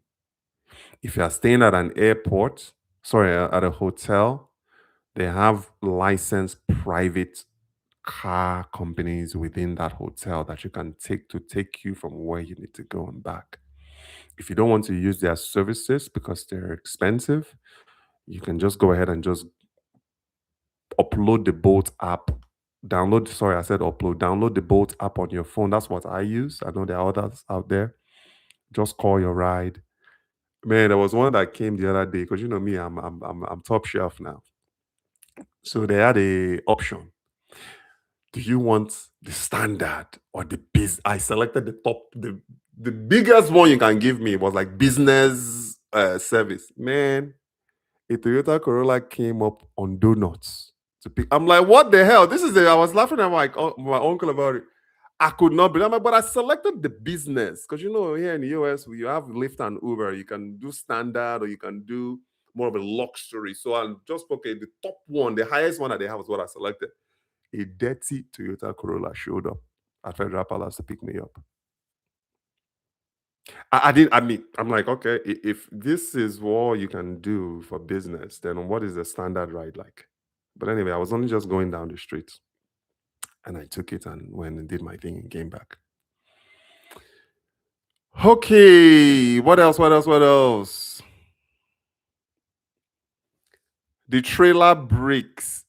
Oh my god. Well, I'm glad you got out of it okay. Obviously, you wouldn't be typing. Yeah, you can't do anything about it. Nigeria does. I'm telling you, those. If you think about those trucks that they're driving, they don't really maintain them. Remember, you don't really have uh police on the way, and I think that should be the main objective of the federal road safety. But all they want to do is, like, for instance, I drive a 2012 Hyundai Elantra back home. My car is nice. They couldn't find anything wrong with my car when they pulled me over, and the person then said, "Okay, well, sir, do you have a fire extinguisher in your car?" I'm like, "What?" Yes, do you have a fire extinguisher? I'm like, "Okay, is that a requirement?" Oh yeah, that's a requirement on Nigerian roads. You have to. So you could. My lights are on. My car is clean. Nothing wrong with it. And then she tried to cite me for not having a fire extinguisher. I got into my car. And guys, don't do this. I just got into my car and said, "Get out of the way." I got in and just drove off. I guess he kind of wanted, he laughed at the end. And I guess he wanted me to give him something, but I just kind of drove. I'm like, oh man, now I need a fire extinguisher. Since when do you need a fire extinguisher in your car? So they should check like that. But if you look at all these lorries, all these trucks in Nigeria, 99% of them have broken headlights, broken tail lights. There's no signal. You'll be driving, someone will just turn into your lane. They are not really maintaining. When was the last time they got an oil change? When was the last time they got a thorough end-to-end inspection? You don't really see that, unfortunately. But then again, Nigeria is an underdeveloped country, still trying to figure out our way. How on earth did you put a 12-wheeler with brake issues on the way? It happens. It happens all the time. Watching from Glendale, Arizona. That's what's up. Hey, listen, I'm working with someone actually right now in Phoenix, Arizona. They are moving back to Nigeria. Yes, this is a true story. I'm working with them right now and trying to get them a container to move their household goods back to Lagos. So it's a process. Yes, guys, now I know people are jackbarring, but people are also jackbadaring. I told you guys this before. There are people in the US who are moving back home. So I'm working with someone right now in Phoenix, in the Phoenix area. So we are going to be moving that, if everything works out, we are going to be moving the household in a 20-foot container from Phoenix to Long Beach ports. Then from Long Beach ports, we are going to port it from Long Beach port to Apapa. And then from Apapa, we'll take it to their residence in Lagos Island there. That's the process. Okay. So some people ask, well, what about Houston? Well, I got two quotes. The Long Beach port was much cheaper than the Houston port because they have to take the container from the terminal in Long Beach, drive it to the property in Phoenix, then drive it back to the terminal in Long Beach. That was much cheaper than taking a 20-foot container out of the Houston port, driving it all the way to Phoenix, and then going back to Houston. Okay. So Nigerians are moving back, guys. Not everybody is in the US. I mean, this person too, they've been in the United States for years, but yeah, they've decided that they're going to try and rebuild their life in Nigeria. So they are moving to Nigeria using a 20-foot shipping container. So yes, love, man. Arizona University in my college days, I used to date a girl there from Arizona University. So I played in Scottsdale. Man, Scottsdale has a nice nightlife. Back in my college days, I used to go to Scottsdale a lot from LA. I lived in LA at the time. Now I live in Vegas. The only car insurance that can work in Nigeria is liability. No company in their right mind will offer comprehensive without change in traffic laws. That's what I'm saying. You see, for me, and let me tell you something. I just told my person, just get me a car insurance. I don't care. But heavens forbid, if someone were to, let's say, cause a significant damage to my Hyundai Elantra, do you really think I'm gonna go after that? I mean, I'll collect what I can, but you just have to be prepared to come out of pocket and fix your own vehicle. And even on top of that, do I really trust the mechanics in Nigeria to do a bodywork job in Nigeria? I don't. My uncle right now is struggling because he drives a Ford. My uncle came to the US and bought two brand new Ford Explorers, one for himself, one for Nigeria, one for his wife. He said, guys, now they think say Nigeria money no day. There's money in Nigeria. My uncle came to the US, came to Houston, bought two, one for his wife, one for himself. He can't find a suitable mechanic in Nigeria right now to repair anything on that Ford. Because Nigerian mechanics are like generalized. They'll just come out, somebody will go, they'll fix one generator, come back the next day and call themselves a mechanic, or they'll rotate your tire. The next day they call themselves a mechanic. The guy is still struggling to find somebody to fix his car in Nigeria. Yeah. How is life insurance handled? I forget to. There's no such thing as life insurance in Nigeria. Healthy green lifestyle. You're better off insuring yourself abroad. If you're based abroad, you're better off insuring here in the US than you are in Nigeria. I don't know how Nigerians handle life insurance. Do they even have it there? I don't, again, it's not something that I'm familiar with. The most beautiful beachfront in Nigeria is in Akwa Ibom. Why hasn't the government or private sector developed that beach? Are you talking about the Ibano Beach? With all the remnants of slavery, old boats, and British offices by the rivers.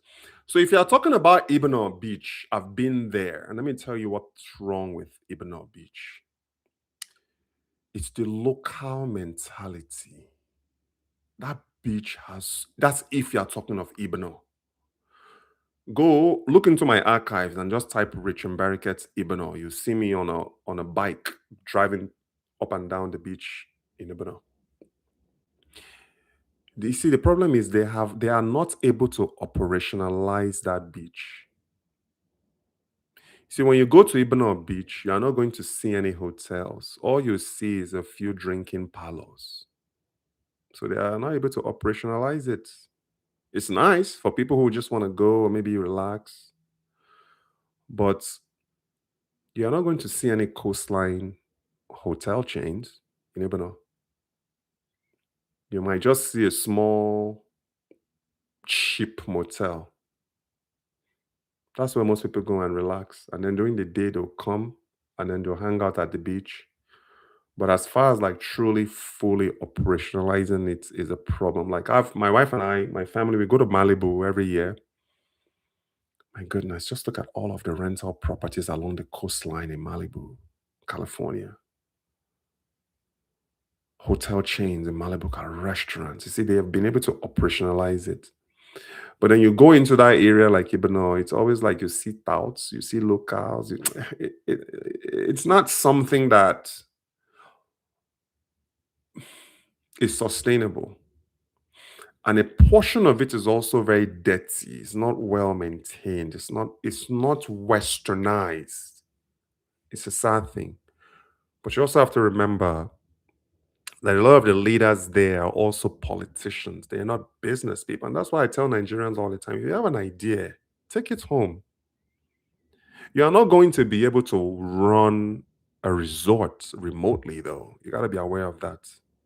You can't be based in America trying to run a resort in Nigeria. Remember, a resort is a customer service driven business. You got to know your customers. You got to know where they're coming from. You got to know what they want. You got to know how to brand and market. So it's not something that you can do from overseas. But then you look at it, the only people, or maybe the people who are best positioned to run a successful resort are also people who are well traveled. You understand what I mean? A local Nigerian that has not seen outside of Nigeria trying to run a resort is like somebody trying to run a hospital and they haven't been to medical school. It makes no sense. So those who are able to run it are will be like the diasporans you've traveled, or maybe you have hospitality experience or resort setting experience when you know it's all about the customer service. I live in Las Vegas. For those of you who've been to Las Vegas, you know what I'm talking about. This is probably one of the number one hospitality city in the United States. It's all about customer service, how you make the customer feel. You gotta have that. You gotta have lifeguards in place too if you're running a beachfront resort. They don't have that in Lebanon. You're just basically there by yourself. But Nigeria is fun though. If you just want to go and just like, if you're like me, you live in a diaspora, you just want to go, even though maybe you go and catch fun for a day. Same thing that's happening in Lekki too. Back in the days when I was a kid going to Bar Beach, beachfront resorts have potential, but it requires good operators to make it work. You just can't go and say you want to. You got to be there on ground to really, really be able to make it work and make some money. But yeah, there's opportunity there. If you are talking about the Ibano Beach, I mean, yeah, You mentioned like the old boats too. You see, that can be a. I mean, Aquarium has so much potential. Like If you go to like Ikorobasi, right? It's like the slave corridor. It could be a good tourist attraction. No one is really capitalizing on it. You don't really see the Akwa Ibom state government promoting Akwa Ibom tourism. Like Ikorikbene, where I go to, Ikorikbene is like a good hour and 10 minutes drive from my village. They are not promoting Akwa Ibom state tourism like that. That was a hub for in the colonial days. That Calabar, Ikotabase area, Ikorikbene area. You don't really see them promote. And Akwa Ibom, compared to other states in Nigeria, we have good road networks. We really do, but we just need good operators. We need more people though to be exposed. If you have an opportunity to go abroad, expose your worldview and take that back. Like Nigeria too, for those of you who travel home, like I said, find a way to operationalize your trip in Nigeria. Even if operationalizing it covers your airfare or your hotel or something. Like I said earlier, 500,000 naira is better than zero. Okay. What else? My lord, I saw it all. I saw it, and all I saw was millions of dollars wasting away. Laja said Airbnb pays well for houses like that. I manage my 2 Airbnb houses in Abeokuta from Boston here. Laja, I need to bring you onto the program one day to talk about that, please, if you don't mind. Reach out to me. Go to my website, mberica.com, and contact me there. I'd like to bring you on the program, if you don't mind, to share with our audience on how you manage your Airbnbs. You know, I also want to know because I'm building one right now in Uyo. So ours is a two bedroom, two flat bungalow side by side with the built-in garage. So I took the concept from a design here in the US. That's what I'm using to build my property in Uyo. So we are still in the foundational stages. When I go to Nigeria, I'm going to Nigeria in a couple of months. And we're going to continue that project. But ours is going to be just like yours. We want to cater it more to business travelers and international audiences. So everything is going to be built to international abroad standards. Is what we're doing. So I don't know if I suppose I'm going to put it up on Airbnb and see an verbal or just other and see how well it does. But the average isn't the average rate now is like $75 a day for to rent a nice unit in Lagos. I know I can get 75 a day on that property in Uyo. So we're looking forward to that. And then by the way, guys, that's better than you going out and renting your house, doing long-term rentals where you are renting your properties to people in Nigeria for 750,000 naira for 2 years. Don't do that. You want to go shortlet, like Laja 41322 is doing. No, you don't need families to manage your Airbnb for you. They're management company. That's what. Yep. Stay away from families, guys. You got to be able to separate emotions from your businesses. There are management companies out there, like you said, they can manage your Airbnb for you so you don't have to deal with family and friends. That's what we're gonna actually for me though, instead of hiring a management company, I actually plan on opening a management company in Uyo. Part of that management company is also going to be a landscaping company too within that management company. I try as much as I can to own as much as I can in Nigeria.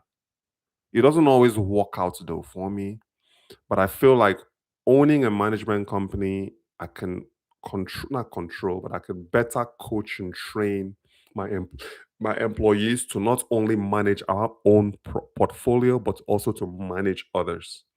So we plan on opening that management office, and then within that management office, we're going to have a landscaping business too, where the landscapers will be working for the portfolio and then they'll landscape up because I want my property to be US standard. And I just can't have that dealing with contractors. My people have to be in-house. At least that's my vision. I was also born in 78, but in Boston, Massachusetts. That's what's up. June 16th here. I don't know what month you were born. I've heard if you can survive in Nigeria, you can make it anywhere. Listen, if you can survive in America, you can make it anywhere. You see, Nigeria's survivability too, man. It's like, man, a lot of it doesn't make sense. A lot of it doesn't need to happen, if you know what I mean. So their own survival is a lot different. You see, American survival is better because you are dealing with the best of the best, if you know what I mean. I'm not saying that Nigeria doesn't have that. American survival is more of a mind survival. When you are around, let me tell you, when I was in college, I went to Cal State University, Northridge. I was a top dog. I was invited to this think tank at USC, the University of Southern California. Okay. So this was like the emergence of new media, as what today we know as social media today. Back then, it wasn't called social media, it was called new media. We were still trying to figure it out. Even YouTuber wasn't a word back then. Because remember, I majored in film.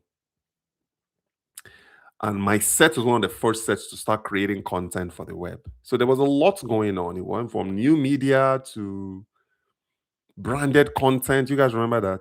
Branded content, branded entertainment. Now it's just content. So I was invited to this think tank at the University of Southern California to talk all things new media. My God, I thought I was a smart guy. Man, I went into that think tank.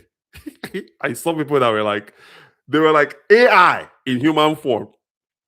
Then AI didn't exist now. I'm like, wow. So there are actually people this smart. But I held my own though. I mean, these guys were like light years smarter than me. But I still held my own. So I always say, man, American survivability is a lot better than Nigerian survivability. If you can make it in the US, trust me, believe you me, you can make it anywhere in the world. Nigeria's survivability is medieval. Dog eat dog. You see, there's no reason for you. Remember, you were in Oshodi. There's no reason for you to have that happen to you. There's no reason for there to be a truck on the road with a bad brake. But Nigeria, we go manage. There's no reason to have vehicles all over the road with no headlights and tail lights. You see, that's surviving in Nigeria. That's madness in the US. You understand what I mean? There's no reason to have all that. There's no reason to have a car marketing themselves as a business luxury car, and that car shows up and it's a Toyota Corolla. You see, so una survivability, I don't understand that. Well, I kind of guess I understand because I was born in Nigeria and I grew up in the 80s and I kind of lived it. But Nigeria survivability is like nonsense survivability because a lot of it shouldn't be happening. There's no reason for the insecurities. You see, that's the survivability in Nigeria. In the US, tell me now, healthy lifestyle and larger. Do we have insurgency problem? Do we? Do we have so-called what do you call it? What do you call those criminals? What do they call themselves? Headsmen and all. Do we have that? Here, if you cause problems, you are shut down immediately. So that survivability, Nigeria will always say, I'm dealing with all this. The majority of them is unnecessary. It will not happen in the Western world. It would not.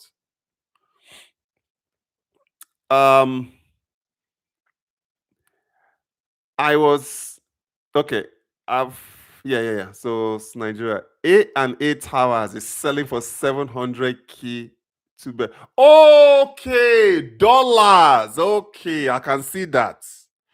I thought you meant naira. You did not specify. Yeah, okay, I can see that. I can see that. Okay, I'm with you now. Yes, you can find homes in the Eco Atlantic City, Eco Atlantic for less than 100,000, for less than $1 million. So in this case, talking about $700,000, not naira. So yes, that's definitely possible. Thanks for clarifying that. Healthy Realizer, how can I schedule a consultation with you? Just go to, actually, you go to embarrated.com/consulting. So what is my fee? I think my fee is like, what is my fee? It's like $500.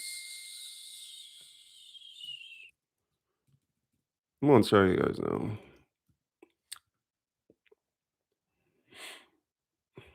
So I charge like $500 for a half hour, but I'll work with you, bro. Just just go on my website, embarrated.com.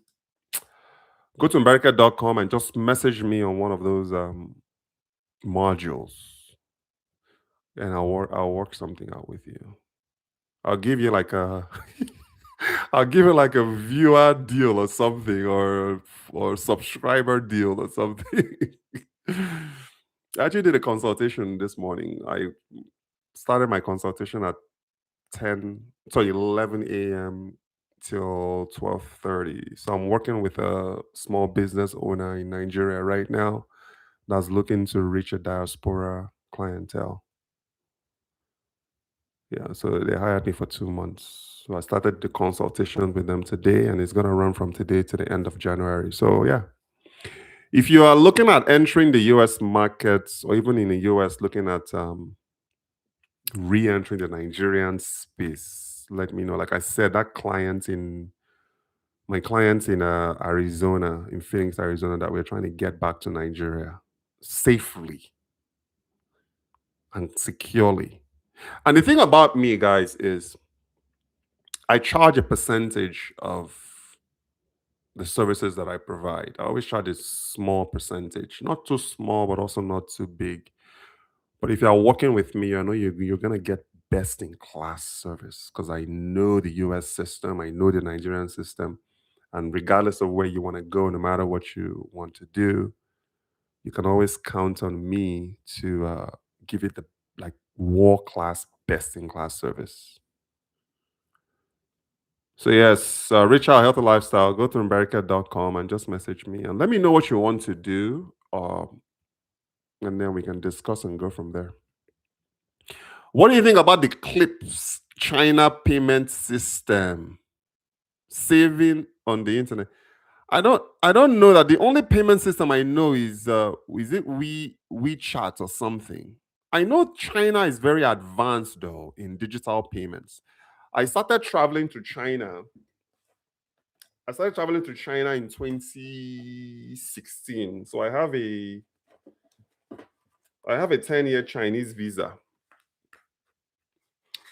So I can enter China. Actually, it expires in 2016. Sorry, 2026. I have a 10-year Chinese visa. But I know that they've always been good with digital payments when the US was still like cash, cash, cash. See, cash, cash, cash. I have like Naira. 1, 2, 4, 5, 6, 7, 8, 9, 10, 11, 12. 13. So I have 14K, 14K, but then doesn't Naira here with me. I always bring money back when I'm in Nigeria. But what this does is it just helps me, like when I enter Nigeria, I kind of navigate. If I want to buy something, I want to tip something. I believe in tipping, but I also believe in people providing good service. So I like just carrying Niger cash with me. But yeah, I'm not sure of the China payment system, but I know that Nigeria is going cashless. At least they are starting to promote cashless payments. I think that is good though for the country. We can't keep doing this whole put money for here. We can't keep doing that. Let's go digital with our payment system. But I'll look more into it and see what I can find out. But I know that WeChat and Alibaba, they have their payment system in there, in the apps. Put up your email. I will send you all the info and the design. Phase 5 ends. Let me put in the chats. Is rich at richembarraket.com. my email address. Also, Healthy, you can actually email me too. If you don't want to drop your information on the module, you can email me at rich@richandberrycat.com and I'll receive it. Okay. Benacor 8575. What's happening, brother? Sister. Lagos have ticketing camera and people get tickets in the house for running red lights. Remember, people had to do yearly car registration renewal and you need DL with NIN to register a car. Okay, thank you for educating the audience on that. Appreciate that. Guys, don't run red lights, so just obey the law. Like I said, I just I was a knucklehead that morning. It was so early in the morning. It's like 4 o'clock. I'm like, I gotta go pick up my wife at the airport. I'm just gonna go. There's no one here, and I ran it. Owerri, Ibadan, and Abeokuta are the top 3 places to relocate. Ibadan is just finishing their brand new international. You see why now? I talked about this whole international airport. Is it truly an international airport? Is it? What's up, baby? Come here. You want to say hi to people? Hi. I just got home from work. Yeah, so I spoke about, I'll be honest a second. Why does it have to be an international? Why can't it just be an airport? You can't just call yourself an international airport if you don't have customs within that framework. You also have to be able to connect an international flight from that airport to consider yourself to qualify as an international airport. Otherwise, you're just a regional airport. So this is actually, I talked about this too in one of the videos. Go to my archives and check. International is just in the name. Unless Ibadan, I can connect from, let's say, Ibadan airport to Ghana or to another African country, then it's not an international airport. It's a regional airport. Owerri is good, but you guys are having problems though. Southeast problems. Ibadan, Abeokuta. Listen, Akwa Ibom too is also a good place to. You see, you don't always have to stay in Lagos or Abuja. You can go to all these small places and live. There was a guy that I ran into last year when I traveled to Nigeria. He has an operation in Asaba. He travels regularly from Philadelphia to Asaba. He deals in children's clothing. Literally, Asaba.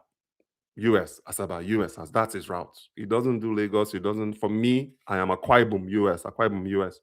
But I do have a property though. I have land in Ibejuleki. I want to develop down the line, maybe even sell outright if the right buyer comes along. So you don't always have to live in Lagos, but Lagos is fun. You catch fun. Lagos is bubbling. Lagos is healthy. If anybody knows any cigars, I know, you know me now. I'm into cigars. I have my humidor. Let's see my humidor. When I can see. Look at all the cigar collection. So if you guys know of a smells so good. If you guys can recommend a cigar lounge in that VI area, let me know. When I go to Niger here soon, within the next couple of months, I'll be in Niger. I really want to enjoy cigars in Lagos. I also need to get my Niger passports renewed. So what I did was I went to Walgreens and I went and got my passport photograph ahead of time. Shall you see? Because that's on a Niger roadside photography. Me, I know if you do. I tried it before and I couldn't do it. So if you want to renew your passport in Nigeria, make sure go to Walgreens or Walmart. This one cost me $15 or so. Just get this. Take this to Nigeria, Jeje. and renew your pass. You see, I'm in a suit now. You know your boy. Your boy doesn't play around. I got my pally here. Also in a suit. You know what I'm saying? You gotta dress the parts now. So that's what I did. I'm gonna go take this with me to Niger because my passport expired November 23rd. But me, I'm leaving to Nigeria soon. I don't have time to go and deal with Washington and deal with Atlanta. So I'm just going to enter Niger expired. And then when I get there, get a 10-year passport. This is a 5-year passport. So I got my Nigerian passport. I got my US passport. I got my passport photograph that I did at Walgreens. What else? Obviously, I got my Naira. What else do I have? That is how I move. And then I just put everything in a passport case. For you guys, this comes in handy too. Just put everything in a passport case. You slide your currency inside. And you're good to go. That's how you navigate Niger. All right.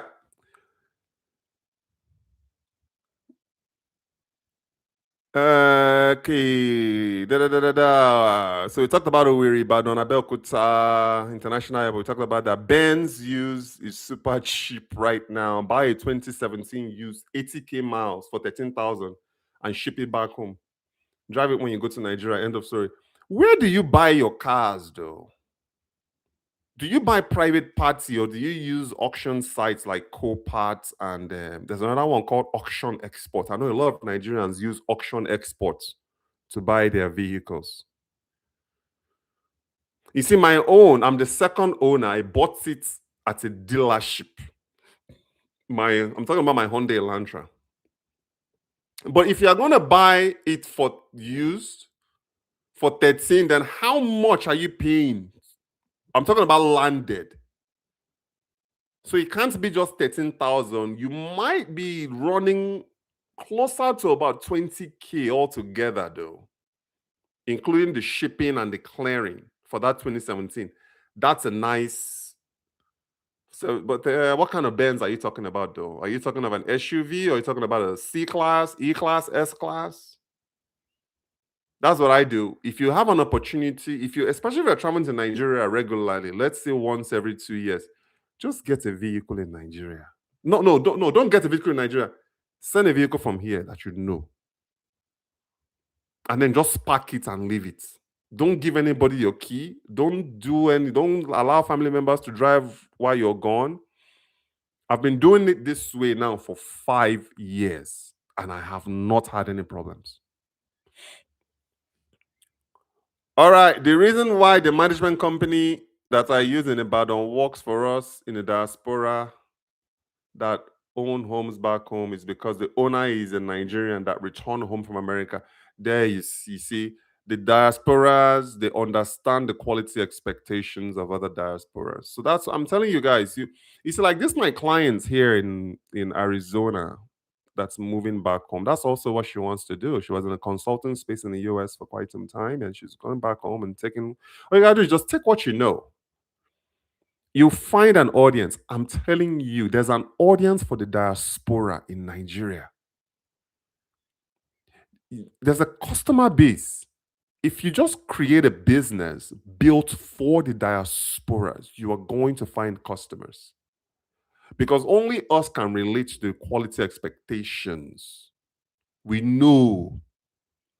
So even if you're in Nigeria watching this, start benchmarking your business for diaspora customer base.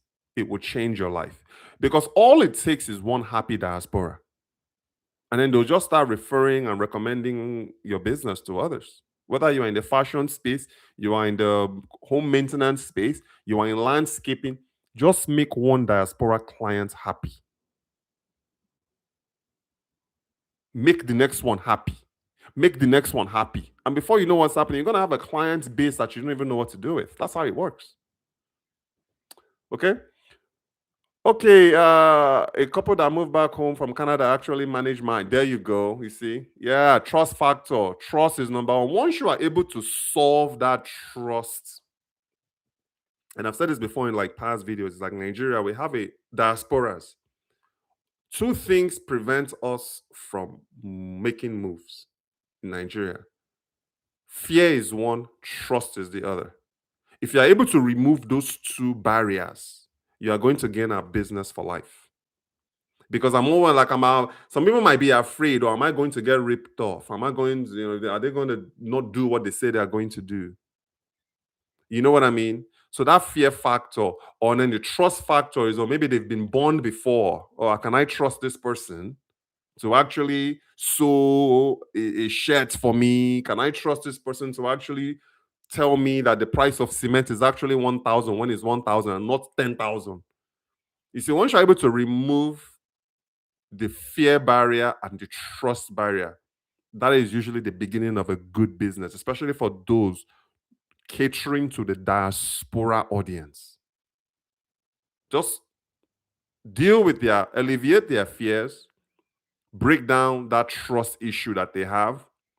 But the only way you can do that is you have to deliver, though. When they give you a project and you have deadlines, deliver. If you can't deliver on that deadline, communicate to the clients that you can't. That's one thing about Nigerians is you people always feel like we are going to be angry. We're actually going to be more pissed at you if you don't communicate that you can't meet the deliverables. So because you know you are the one that's on the ground doing this, just communicate, and also don't lie to us just to get our business. That's very common in Nigeria. You know you can't do the job, but you lie that you can to get the business. And then when they give you the business and the opportunity, you start giving them stories. If you are incapable, or you can say, oh, I can do the job, but I may not be able to meet up that deadline or that timeline that you want. Maybe the client has a timeline of a month and you know good and damn well that you can't meet that timeline. Don't lie that you can to get the business. And then when that timeline comes for you to deliver the project or the assignment or the task, you start telling them stories. It happens more often than you know. Where people back home will just lie to clients abroad to gain a small bit, to gain their business, because now you've broken that trust. So paint a picture. Let me know that, you know what, this is a very aggressive timeline. I'll do my very best to meet that timeline, but at least if I am unable to, I will let you know, or you let them know in advance that that is a very aggressive timeline. So if the client is looking for, let's say, a 4-week timeline, and you know that it's better to be delivered within just communicate it, even if it's at the risk of losing that job. Let your clients make an informed decision. You see, diaspora clients don't ask for much. We just want transparency. Honesty is what we want. We don't ask for much. So if you're trying to cut corners to gain people's business and then you can't deliver, it's a problem. Okay? I don't see Ibadan Airport is truly functional. It's based on demand, Rich. Ibadan will be more of a regional airport. Yeah, you see, that's what I'm saying. It's a regional airport, and the whole international thing is just in the name. And I think we need to get away. Is what's happening with the airport in Uyo, Victor Atta Airport in Uyo. The signage says Victor Atta International. It's not an international airport. Victor Atta is a regional airport at best. So let's stop romancing things in Nigeria. It's okay to just be a regional airport. Just Ibadan Airport is enough. You don't need to go and put international there or put regional there, because you need to be able to connect internationally for you to be true. And you need to have a customs presence there to be able to check passports and screen people. And you got to have all these things in place before you can call yourself an international airport.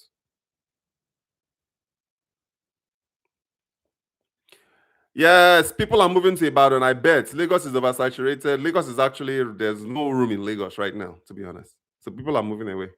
And that's actually good too, because it allows all those areas to be developed. There's a train from Ibadan to Lagos. That's nice. I don't see the big deal in Lagos. Abeokuta is peaceful, cheap and zero traffic, good schools. Abeokuta is like Boston. Lots of folks abroad send their kids to private schools there. Same thing. Like I said, Asaba is good.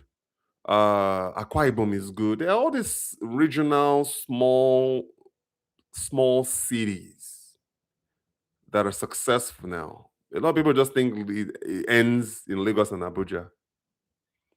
Will you still do the panel of diasporans and Nigerians? But hey, actually, CJ, that's good. Hey, all you diasporas that's on this chat today, email me. Let's put together a panel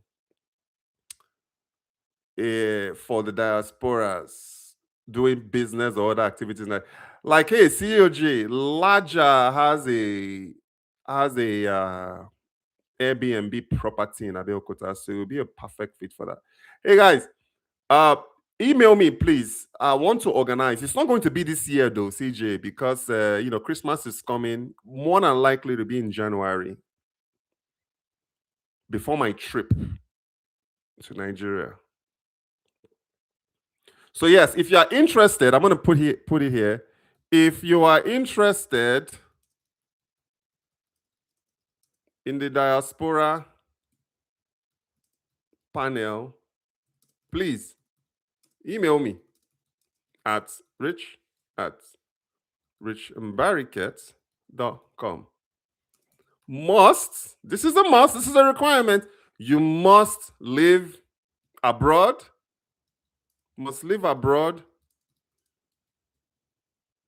and have investments in Nigeria.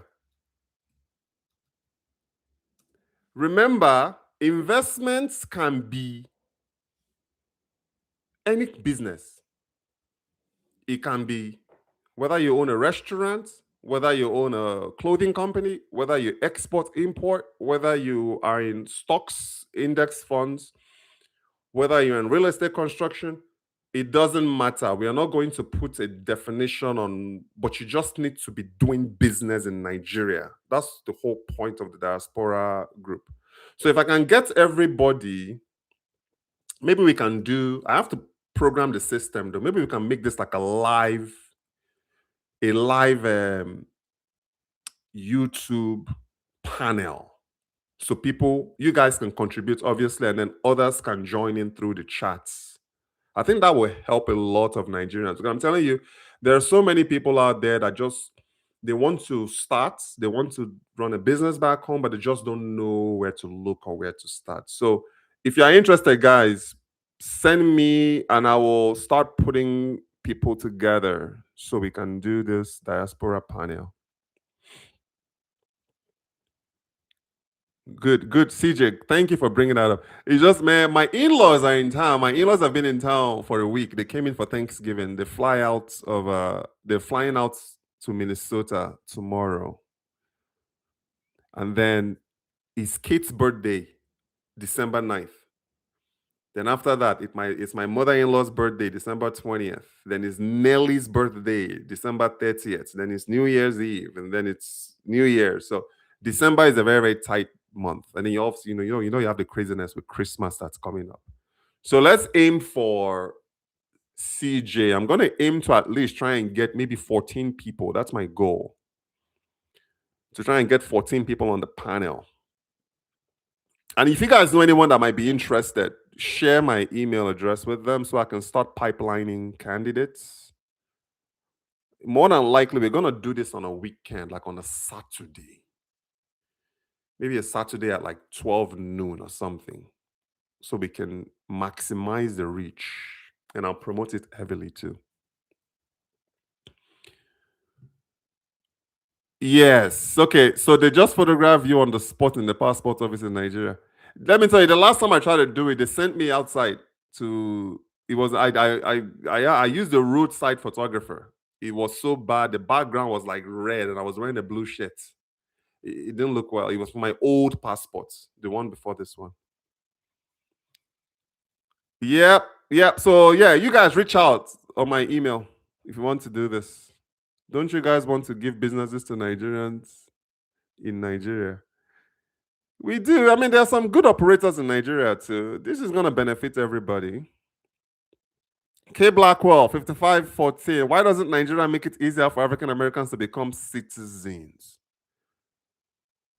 I want to retire in about 3 years and I want to start building a home now. First, I will only have rights for 25 years. So, my children, you see my family behind me. So, my wife can only go in as a Niger wife, right? I don't think she can be a citizen. But my kids are automatically Nigerian citizens through me. But kids can only go in as a Niger wife.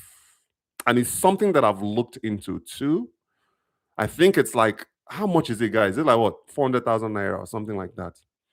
She can own a business, she can buy property. I don't know how long, again, it's very limiting. So her case is similar to yours. Obviously she's Caucasian, you're an African, but again, you're all American citizens. But they make it that you just have to go. She can't just automatically become a Nigerian citizen, unlike like before. Now she can only be a Nigerian wife. Okay. Okay, I'm gonna say. So you want to retire in about 3 years, and I want to start building a home now. Hey, Blackwell, reach out for a consultation, please. Email me. Let's schedule you for a consultation so I can advise you on a personal level. And also learn a little bit about you and your goal. Look, Khalees, Khalees, right? The musician, she's doing something big in Kenya right now. She went to Kenya and bought a farm. Khalees relocated to Kenya. So she's doing very well in Africa. And she's documenting her process on Instagram. We follow her. My wife likes her. So that's something to, do you want to go home? Do you want to farm? Like, what do you want to do? Do you maybe want to get into what is called land banking, where you buy land, you hold on to it for 5 years? So that is a buy and hold situation. So you can do that too. There's so many opportunities, but link with me, consult with me, and I'll guide you. Maybe we can start putting together a plan for you. But you're gonna need to visit though. I want you to visit first before you commit to anything. Visit the land and see if you like it first before you invest. Don't just invest from abroad. Go and see if you like it first. Yes. So if you are interested, yeah, that's me writing. I trade Nigerian stocks from here. Yes, what's up? Me too. I use a Mary Trade brokerage. Is what I use. And then in the US, I use a Fidelity. I trade through Fidelity. I've told you guys about my stock portfolio, S&P 500 index funds, and my main primary stock is Walmart.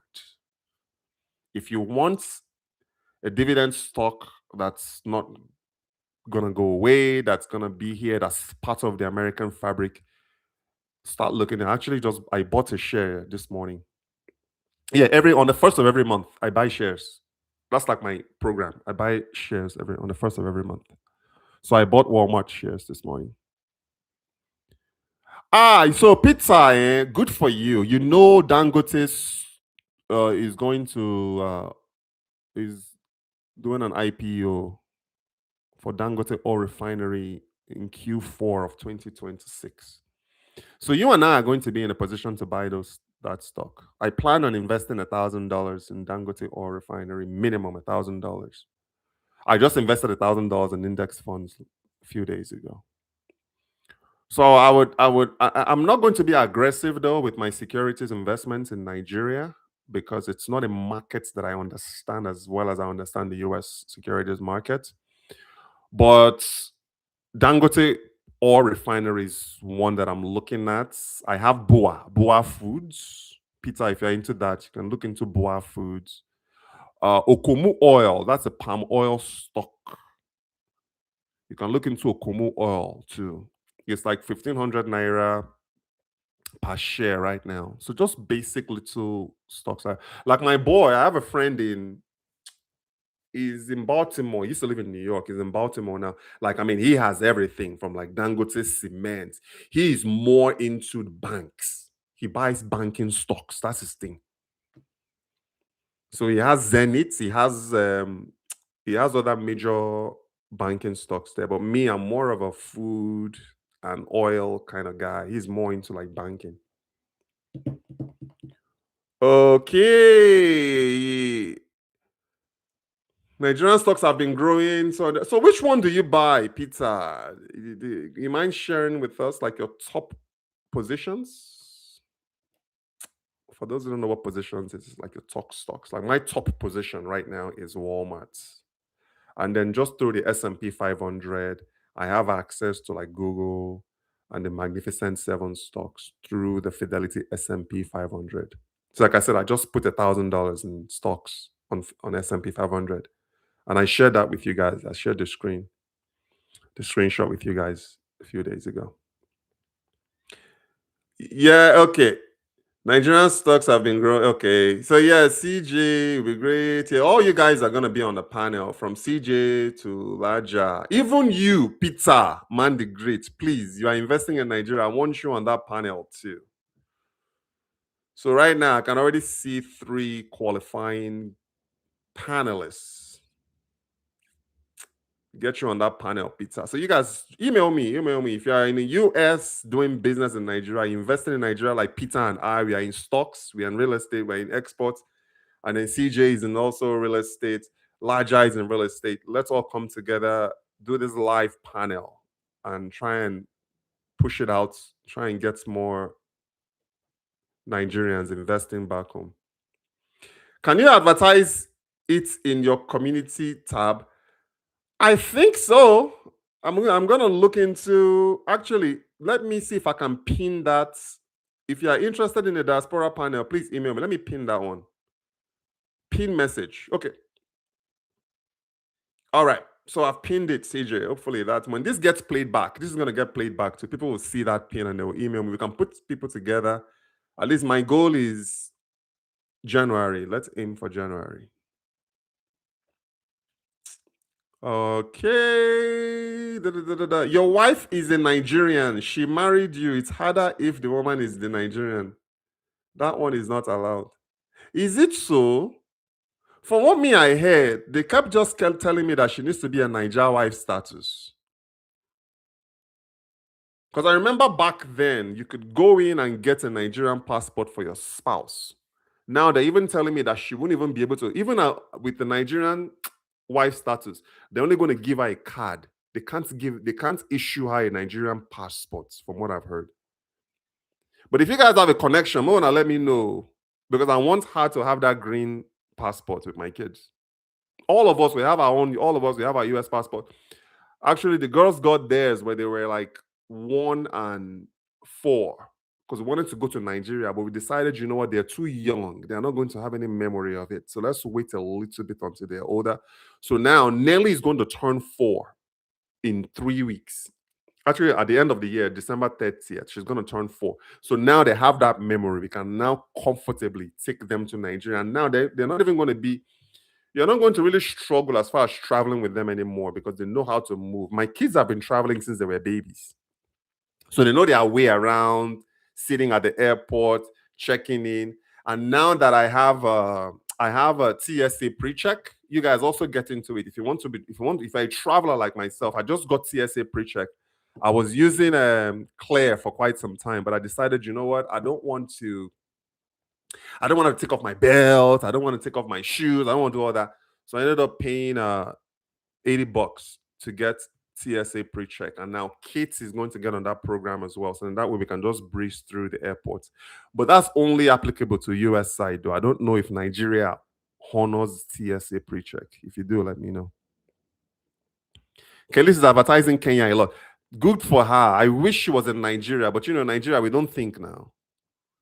She's really pushing her investment in Kenya a lot. And here's the thing, because of her celebrity, she's bringing in some eyeballs to Kenya.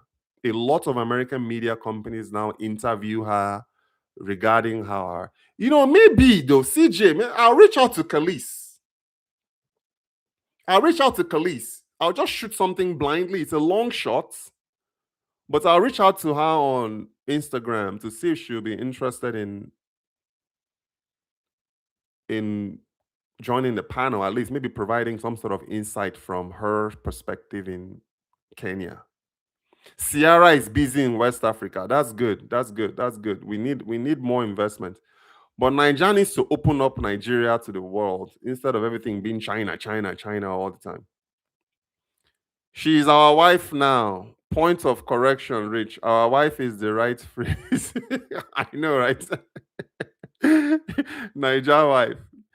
Yeah, I'm trying to get her a passport.